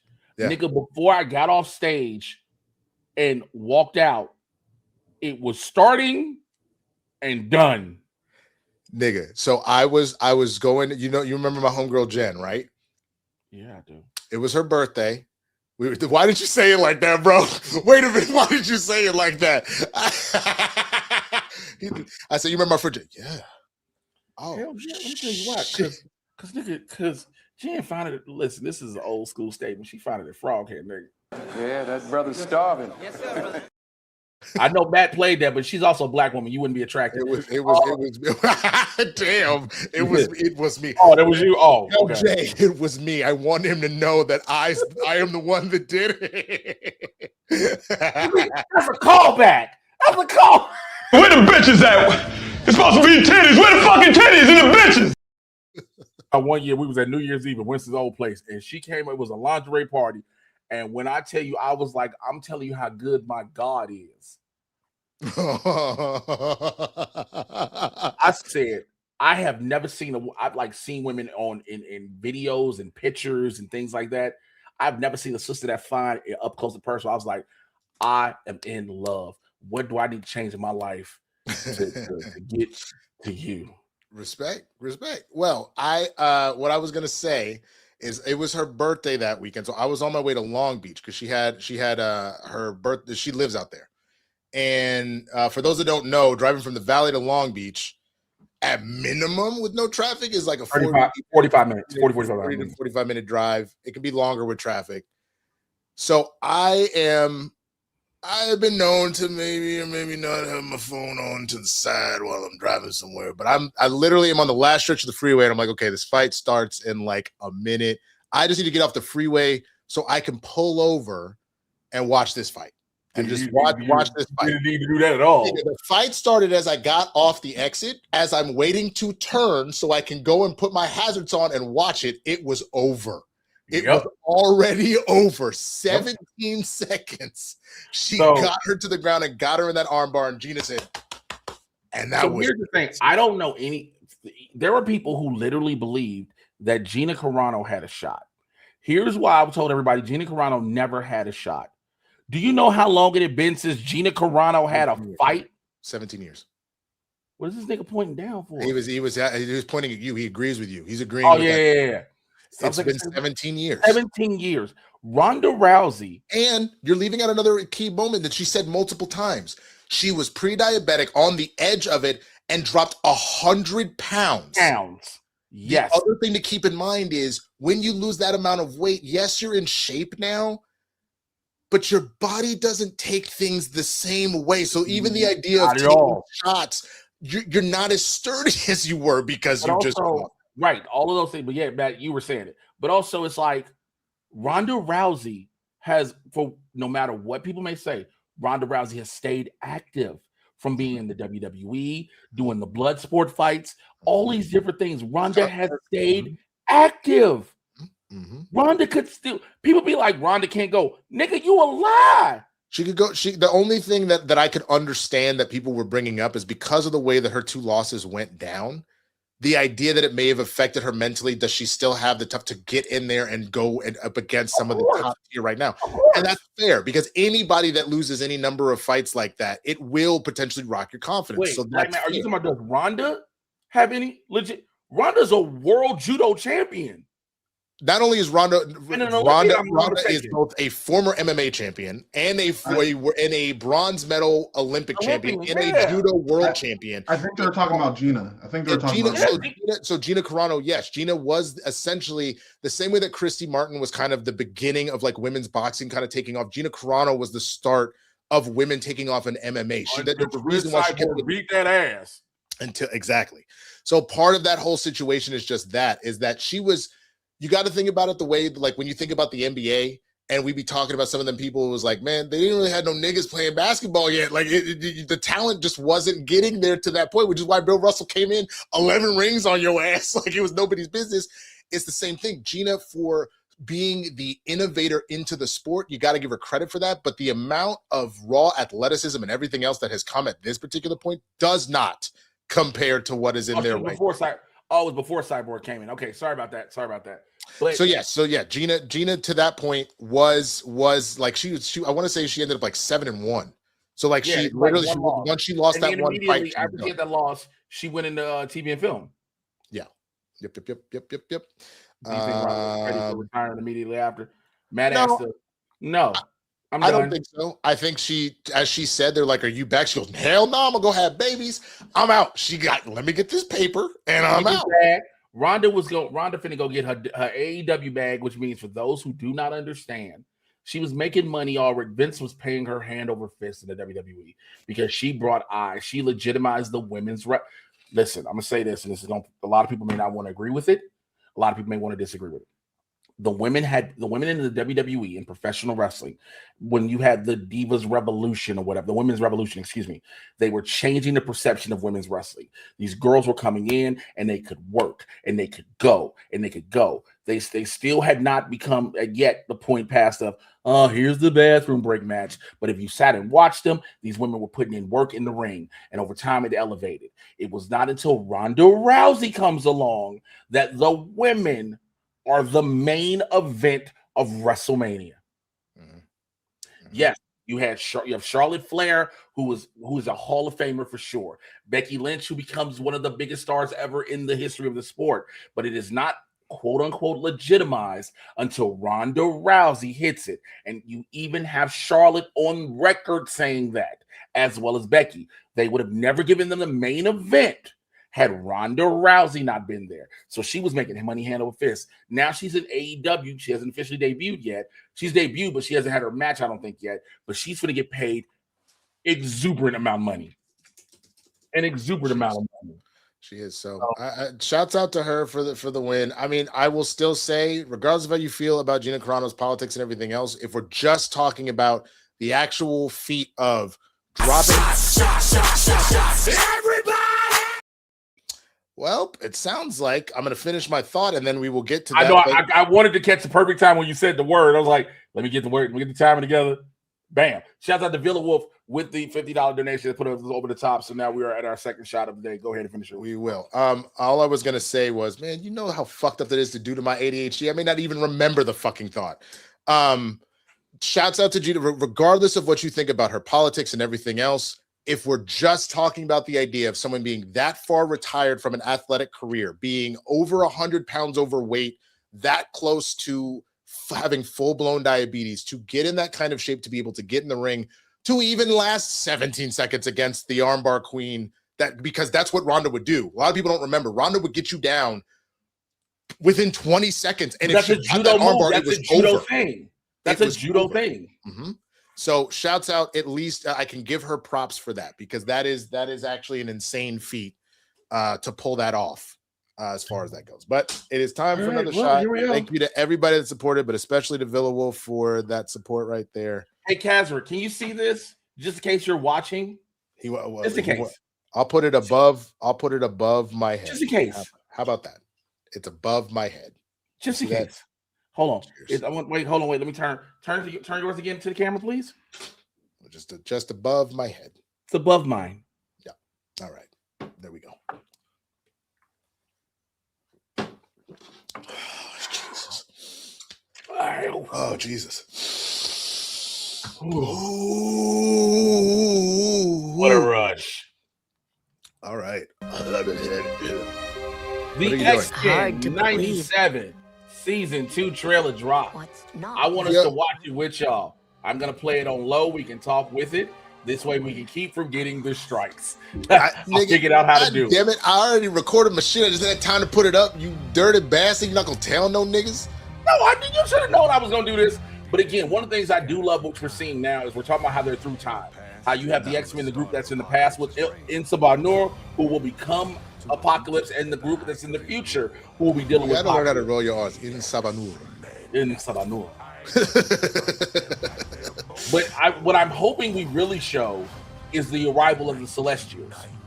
There goes Polaris. Yeah, we got Polaris in there. There's Morph again. There's she looks like he's in this his is so cold that she made the Wolverine claws with the psychically to be able to disperse it like that normally Wolverine does with Cyclops. That was dope. I love that we're getting more Nightcrawler fights because I think that was probably the coolest fight in the first season was Nightcrawler teleporting through all of them. That was crazy. Obviously, we're getting full-blown Cable. Nate is going to turn into Cable. I love this outfit of Storm. We've never really got to see her in an outfit like that. I don't think that was Storm. That's Danger, by the way. You know who Danger is, right? Go back. Danger is the living embodiment of the Danger Room, nigga. Hold on. I swore that was Storm. No, that's Magic. Hold on. Let's see. Hold on, I got you. You went too far back. Hold on. Yeah, that was that. It's coming. It's coming. It's coming. I know. Colossus is definitely looking at Magic. I'll give you that much. But because see, there's Storm right there. Look at the hair. I know. That's definitely Storm. You sure? Yes, my nigga. Oh no, it may be Shard. That's who it is. You think that's Shard? That's not Aurora because she's because Shard also has the M mutant symbol on her face because that's how you tattooed mutants. Yeah, you have tattooed mutant back. That is 1,000% Storm, and it looks like maybe they're showing her on a more like planetary level because you know how she can. You remember the episode that they did at least just with the animated series where she went to that foreign planet and their technology was putting all of the climate out of whack. Yeah, people don't realize, and I know you know this, when she's like ruling over Mars and everything else like that. My nigga, if she wants to straight up throw lava at your ass, she can control all that. Once she learns that she can control every single level, that is 1,000%. Okay, you're right. But I love that they put her in a kind of classic yellow and blue outfit like that. Because one of the things about this, what this season is showing us, not only are we getting the X-Men, we're getting both X-Force. And X Factor. Yep. So that's Colossus holding Magic for sure. That's Danger. Yeah, that was Danger. Yes, for sure. That's Nate. That's Strafe more than. So I love the fact that they're giving Jean and Scott the opportunity to actually be with their kid because that was the main part of the storyline. So is that Nathan though, or is it Strafe? That's a good question.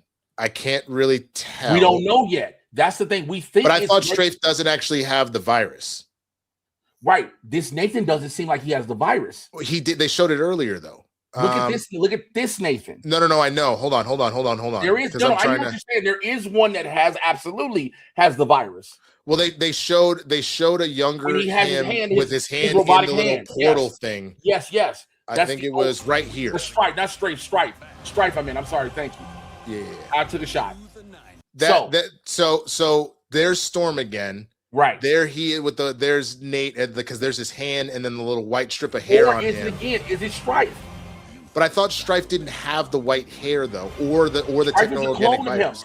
Strife no, I know he's a clone that doesn't have the virus. Right. Either way, they are getting the opportunity to actually be with their child as he's growing up, and I know that was obviously a big point. It is in the comics too, but in the first season of like we have to send our son away. Love that Psylocke is in there. Polaris again. Emma Frost. Mm-hmm.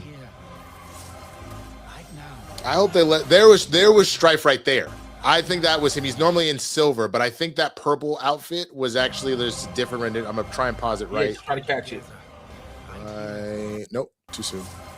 Right. Go back a half a second.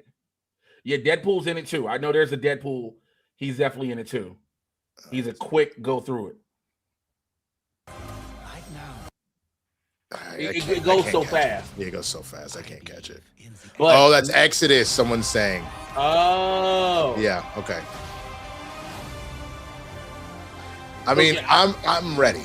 I'm ready. Like I said. So this is another question. We were talking about, and that's also the answer. So when we were saying earlier the idea of if it was fair, like we were talking about this before, if it was feral Logan or how does he get the stuff back in? I think with him saying I'm back, baby, I think that specifically that's him now at this point in the story getting his adamantium back.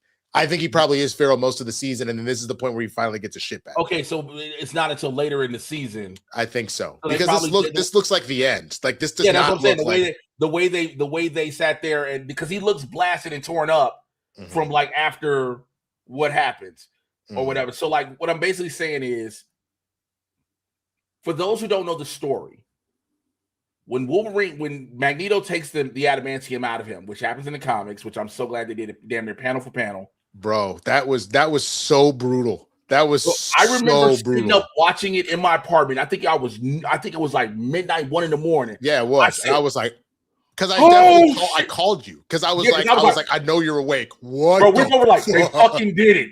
I was like, they fucking did it. Because it was the one thing I did not think they were gonna do. But when he stabbed him finally, I was like, oh shit, they are doing it.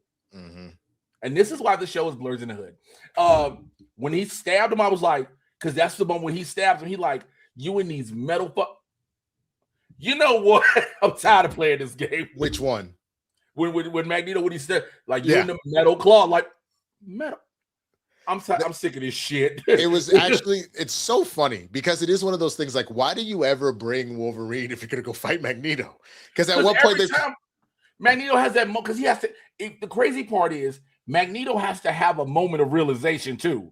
Think about it. Because he senses it all the time, but it's literally one of those things where, like, for example, you have not been thinking about the fact that you are breathing for all of today, probably. And the minute I said that, you became very acutely aware of the fact that you're breathing. Yes. Because Wolverine is always around him, he ain't normally thinking about it until he goes, wait a minute, nigga. He just starts throwing the thing across the screen. I don't know why every time he shows up, he doesn't immediately take him and use him as a puppet to fight the other X-Men, because Wolverine obviously ain't going to die, but he can seriously kill them. Yeah. Somebody said, so Groon 8975, shouts out to Groon, says, I think they're doing the 12 storyline. I'm not interesting. I can't remember the 12. I need to look that up myself because it feels like, to me, it feels like they're doing the Age of Apocalypse whole thing. So they literally it's Apocalypse the 12 is what he's referring to. Okay. Which, if that is correct, the story of the 12 begins with a young mutant by the name of Tanya Trask, who would later become Madame Sanctity. Adrift in the time string, Tanya was rescued by Rachel Summers in her guise of Mother Ascani, who took her to the future and there healed her mind. This future under the rule of Apocalypse was sober and grim, and Tanya sought to change it. She traveled back in time 3 years before the formation of the X-Men, despite Mother Ascana's warnings not to do so, and attempted to contact her father, Boulevard Trask. Rachel followed her and stopped her from revealing herself to her father, but not before Tanya could tamper with her father's creation master mold and elbow the program called the 12. I won't read the rest of it because I don't want to ruin it for everybody, but that actually sounds about right, considering some of the people that are involved in this include Charles Xavier, Apocalypse Storm, Jean Grey, Franklin Richards, which we haven't seen yet, but who knows if they bring him in, Danielle Moonstar, Cannonball, Psylocke, which we did see, Sunfire and Polaris. Moonstar and Cannonball would give us more of the X Factor. They would give you some of the. They would give you X Force. Force. It would give you X Force that brings in the Horsemen of the Apocalypse. I genuinely think they're probably mixing. I think they might be doing a blend of the 12 and Age of Apocalypse. And Age of Apocalypse, because Mother Ascani is based. So for those who don't know who Mother Ascani is, she's the one who takes in a time traveling Nathan after he's separated from Bishop. Mother Ascani, like you said, is also Rachel Summers, who is the daughter of Scott and Jean. Yeah. Or no, yeah, Rachel is their daughter, right? No, I think you just got the name. I thought. Oh, Rachel is. I'm thinking. Rachel is. Hope Summers is not their daughter. They just named because Hope is adopted by Nathaniel or Cable, right? Because he's the one protecting her. Because she was supposed to be essentially after No More Mutants happened, she's supposed to be the savior that's able to take them on the Phoenix Force and would be the rebirth of mutants. Yes. So yes, I was confusing Rachel and Hope for a second. And so it gets the Summers legacy in the X-Men comics gets so crazy when you sit back and think about it. You're like, oh shit, you got Nathan, you got Hope, you got Rachel, Scott, Alex, Christopher, you got all the different Summers all around. But again, I love this part of the show, what we get to do. And there's another thing we didn't get a chance. We talked about that, but I definitely wanted to make sure we talked about this. We did not talk about this last week. The Boys finale. What'd you think of it? I had a little bit of beef. My only beef, you spent all of this time. Please don't say them. Oh, let me see what you say. You spent all of this time building up Gen V, specifically Marie Monroe, and you didn't use her at all. Okay. I am not saying that Marie should have been the final solution. She should not. Well, let me use a different phrase because that's a very loaded term. I'm not saying that Marie Monroe. That's why I heard myself and I said, let me try again. I am not saying that she should have been the killing blow for Homelander. That doesn't make sense to me. But considering the way we built her up with her fight against Godolkin and everything else about how powerful she is, that she can affect stuff on a cellular level. No, get that out of here. We know what we're talking about. I didn't put that back up. That wasn't me. No, don't do that because we're talking. Thank you. That's fine. If we want to put, put at the bottom that we're talking the boys, it's fine. I think what would have made way more sense, instead of trying this experiment with Kimiko to give her the Soldier Boy ability or whatever, you built her up that Marie was able to affect things now biologically on a cellular level. Mm-hmm. It would have made more sense that the way that she could have been involved is she was able to turn off Homelander's powers. It was maybe straining the fuck out of her to do it because of how strong he is, but let she be the reason that the powers are getting turned off, and then Butcher can finish it. All right. I also think it would have been very interesting that if the powers had gone down, the other way I would have potentially ended the show instead of Butcher getting that moment, which was satisfying, I won't lie. But since we're trying to build up this idea that Ryan refuses to be either of his fathers, either his biological or his surrogate father. Yeah. That as soon as Homelander's depowered, he goes, no, he needs to go to jail and he needs to suffer. He needs to live with this. Those are the only two things that I would have made as minor little changes. But the rest of it, the happy ending for Huey and Starlight, I think that Butcher getting his comeuppance, I think all of that was done correctly. Those are the only two changes that I personally would have made on the finale. Can I digress to you. Okay. So I've been going back and forth. If you follow me on social media, especially on Threads and whatever, I've been addressing all of these things, and I've been grateful to know people in the show and everything.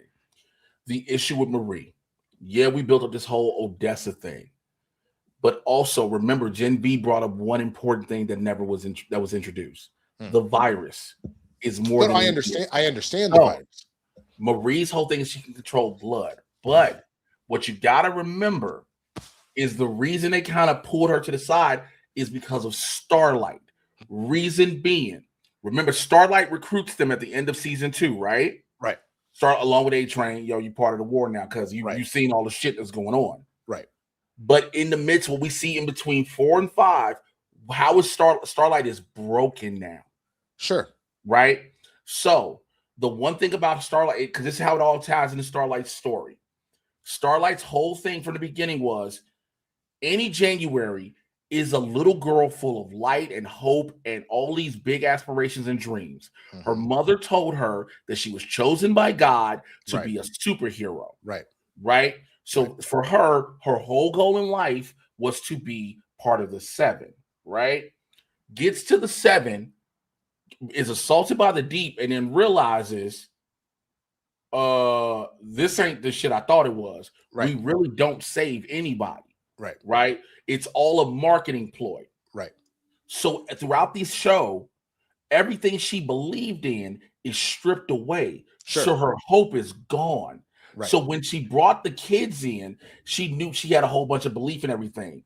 until Homelander finally took the fuck over.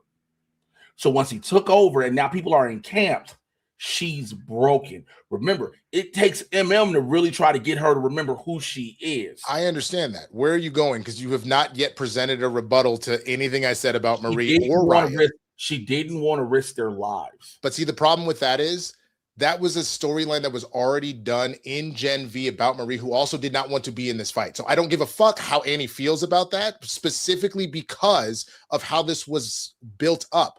What you essentially did is a whole lot of nothing. That is the problem, is that, again, I do not think it would have been appropriate because this was not primarily Marie's story. Also, another thing, that's another thing, and I want to bring this up. People act like the story with them is done. I understand they ran off to Canada, but again, why even bring up the conversation of her being as strong as Homelander and could be the only one that could stop it? Because what would have made actually they were going to be able to do more with Gen V as a show, but also there's still another show coming. I understand that, but I literally, when you're in a position now where you're like, if you get V1, the virus ain't going to affect you. That is literally how you could set up for Marie to step in a limited capacity, but still fulfills her storyline of, because she can manipulate the blood, she can stop the V1 from like whatever. We don't know if she can manipulate V1. She did, because Godolkin had V1. Did Godolkin have no? Yes, Godolkin had V. No, Godolkin had V. He had exactly V1 is the original V. Godolkin had the V that made every other suit. I am like 90% positive he had the regular V1. I don't think Godolkin had V1. Godolkin. Let's see. Thomas Godolkin had V. He didn't have V1. But that's another thing. Even with people thinking when Homelander got V1 that he was super powered. No, the only thing V1 did for Homelander was prevent him from being killed. Dude, he had V1 because specifically that during the Project Audacity experiments in the 60s when the laboratory was burning. Because remember, everybody. I remember when he took. Okay, I didn't know if it was Compound V or V1. Okay, that's okay. Cool. Yeah. So he had V1. So that's what I'm saying. If you were able to literally stop Godolkin in that, because remember, he himself was immortal as far as that went. He was just kind of suppressed that whole time until he finally was able to. Because his body was fucked. Because he'd already burned. If he had taken it before he was burned, he wouldn't have been burned. But otherwise, he stayed in the exact same position that he was until she healed him, which was kind of the forcing to do that. And then it was like, great, now I have V1 and I'm chilling. So that's what I'm saying. Knowing that you could manipulate someone with V1, that's all you needed to do was let her get involved. Now, you could have had a situation where like she did it, and the only thing that she was able to do maybe at that point was turn the V1 off or something, but then maybe Homelander was able to smack her in the face and knock her out. She said she can sense it in your blood. She didn't say she could control it. She could sense it. But it was enough that she was able to stop Godolkin, which means that she would also be able to then stop his blood. She didn't control the beat when he was because what happened. Remember when he went in her head, she realized, oh, it's a two-way street now. She was strong enough to know that's the difference. Like people forgot he was like he would be in your head controlling you like a puppet, but she was able because of the whole thing connection to blood and everything. She realized it was a two-way street. With Ryan. We don't because Ryan, there's no traditional V in his system, but it is in his system, right? Because it's genetic. So everybody, like people were like, "How did Butcher live?" Because Butcher's cancer is a V tumor, right? So when he got blasted, it got eradicated as well, right? So that's why he was able to live a normal life. Homelander should not have gone to jail, and I'm gonna tell you why.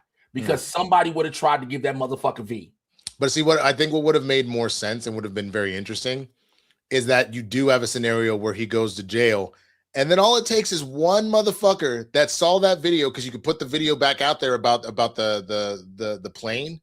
Hey, nigga, my sister was on that flight, and niggas fuck him up in prison, bro. You know how satisfying that shit would have been, the way he has tortured people this entire time. But watch him, the way he died as a sniveling bitch. Oh, I don't disagree. It was satisfying, but it just, for me, I think because you want to close the loops of the storyline you set up with Marie, the storyline with Ryan trying to be different than both of his fathers, there were just elements you were missing there. That is where I took umbrage one way or the other. But either way, we're getting close to the end of the show. Streamlabs.com/blerdsndahood. I don't have a Karen, just so you know. Okay, I can pull one. Give me a second. I just need to, because this was actually kind of hilarious. Streamlabs.com/blerdsndahood/ship. Streamlabs.com/blerdsndahood/tip. If you want to support the show, get a question in, give your thoughts. But right now, it is our favorite time of the show. It is an ode to Karens. And now, an ode to Karens, brought to you by Blerds N The Hood. Now, before we go into this dedication, you must be asking yourself, well, what is a Karen and what does it mean? Well, Karen is a mocking slang term for an entitled, obnoxious, middle-aged white woman, especially as featured in memes. Karen is generally stereotyped as having a blonde bob haircut, asking to speak to retail and restaurant managers to voice complaints or make demands, and being a nagging, often divorced mother from Generation X. Karens most notably have been known now to call the police on black people when they're just doing this thing called living. You know, something that God allowed them to do. This includes Barbecue Becky, Permit Patty, Sleepin' Sarah, and a host of others. And typically, Karens feel that because they are white women, they are entitled to do whatever they want and make life choices based on their insecurities as well as fears. Well, here are a few moments of wild Karens caught in their natural habitat. All right, for this one in particular, I saw this yesterday. This is a video of a my God, I should have got this one. Ready to fucking brawl. So enjoy. Come on, motherfucker. What the fuck was that? How dare you do that? Get the fuck out of your car now! We have fucking kids! What is wrong with you? How dare you come around and follow us? How dare you do that? I think you need to get a hold of him. Dude, your kid is crying. They come stop me then. Come stop me then. Oh, I was gonna do something.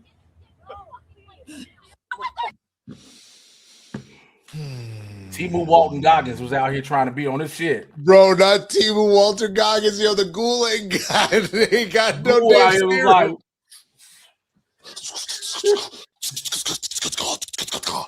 fuck you up, bro.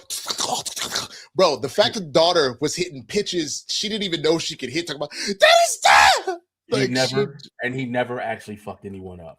We have kids. Bro. The whole that fully felt like that 1,000%. Ain't gonna do a goddamn thing. It felt like the white version of this. First of all, you throwing too many big words at me. Okay, now because I don't understand them, I'm gonna take them as disrespect. Watch your mouth and help me with the sale. So you already know, man. You already know. I just it was wild. It's wild to see it, but you know, you hate to see, because like they were outside of a Nike outlet clearance store and shit like that, bro. You just hate to see what do you call them? I forget. You have a specific name. Like a yee-haul, yee-maga haul, whatever the fuck you call it. There was a term you always said for like just like ghetto ass acting country ass white people. I can't remember what it was. What term you called it? You called it like a yee-haul something. It was a, oh my God. Why is this escaping me? Matt, you don't remember? Come on, man. Stop yawning. Think about it. Yeah. Oh, fuck. Anyway, yeah, I don't know. I thought that shit was hilarious, man. So I mean, I appreciate it, but it's like we just all sitting there like, yeah, what do you mean? Yeah, no, I feel you. Well, I'll tell you this much. We got 2 shots in today. So even though we didn't hit the 100 likes, y'all earned this.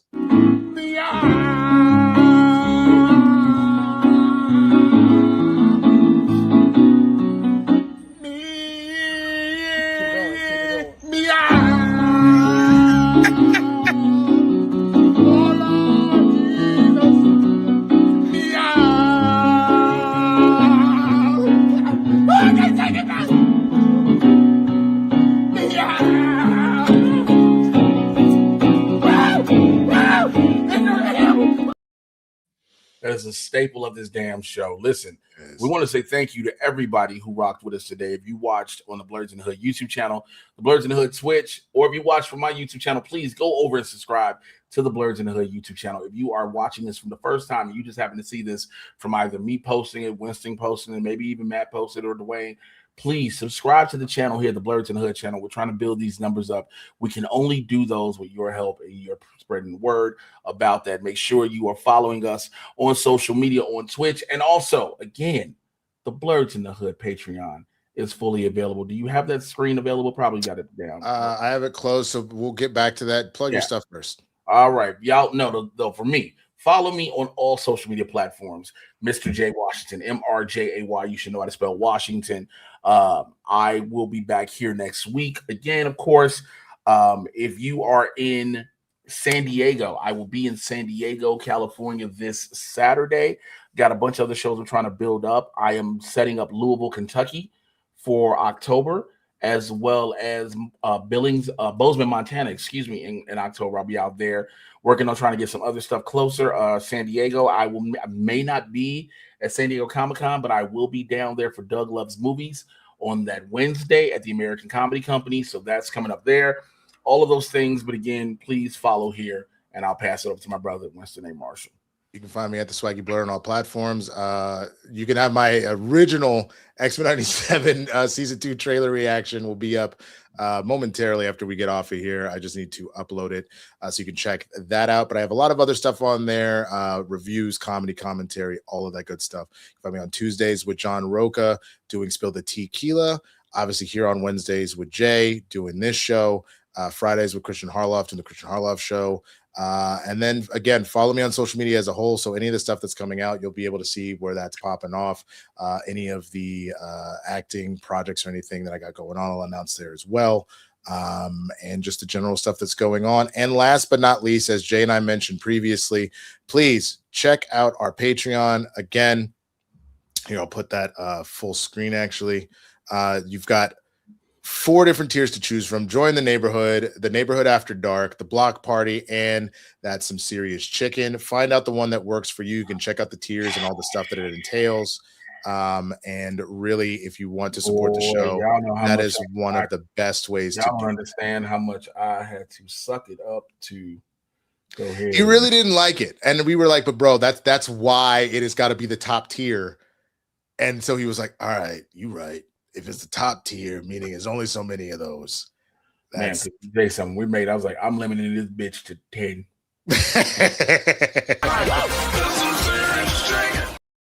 I ain't do that.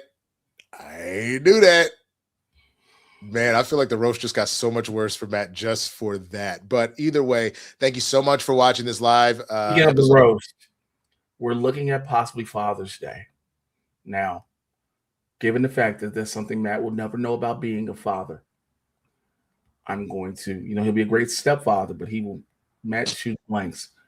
But we may be roasting that day. And the roast is something his big ass is going to be eating because it could be white meat because that's all he likes to eat.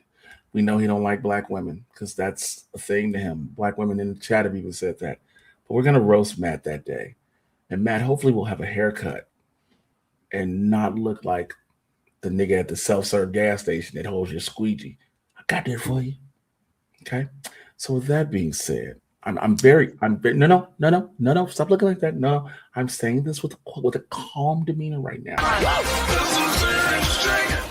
That timing was insane, man. Okay, goodbye. Bye, bitch. Bye, bitch.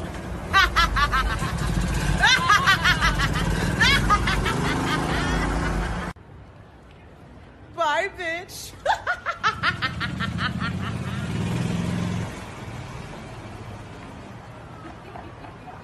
Bye, bitch. Bye, bitch.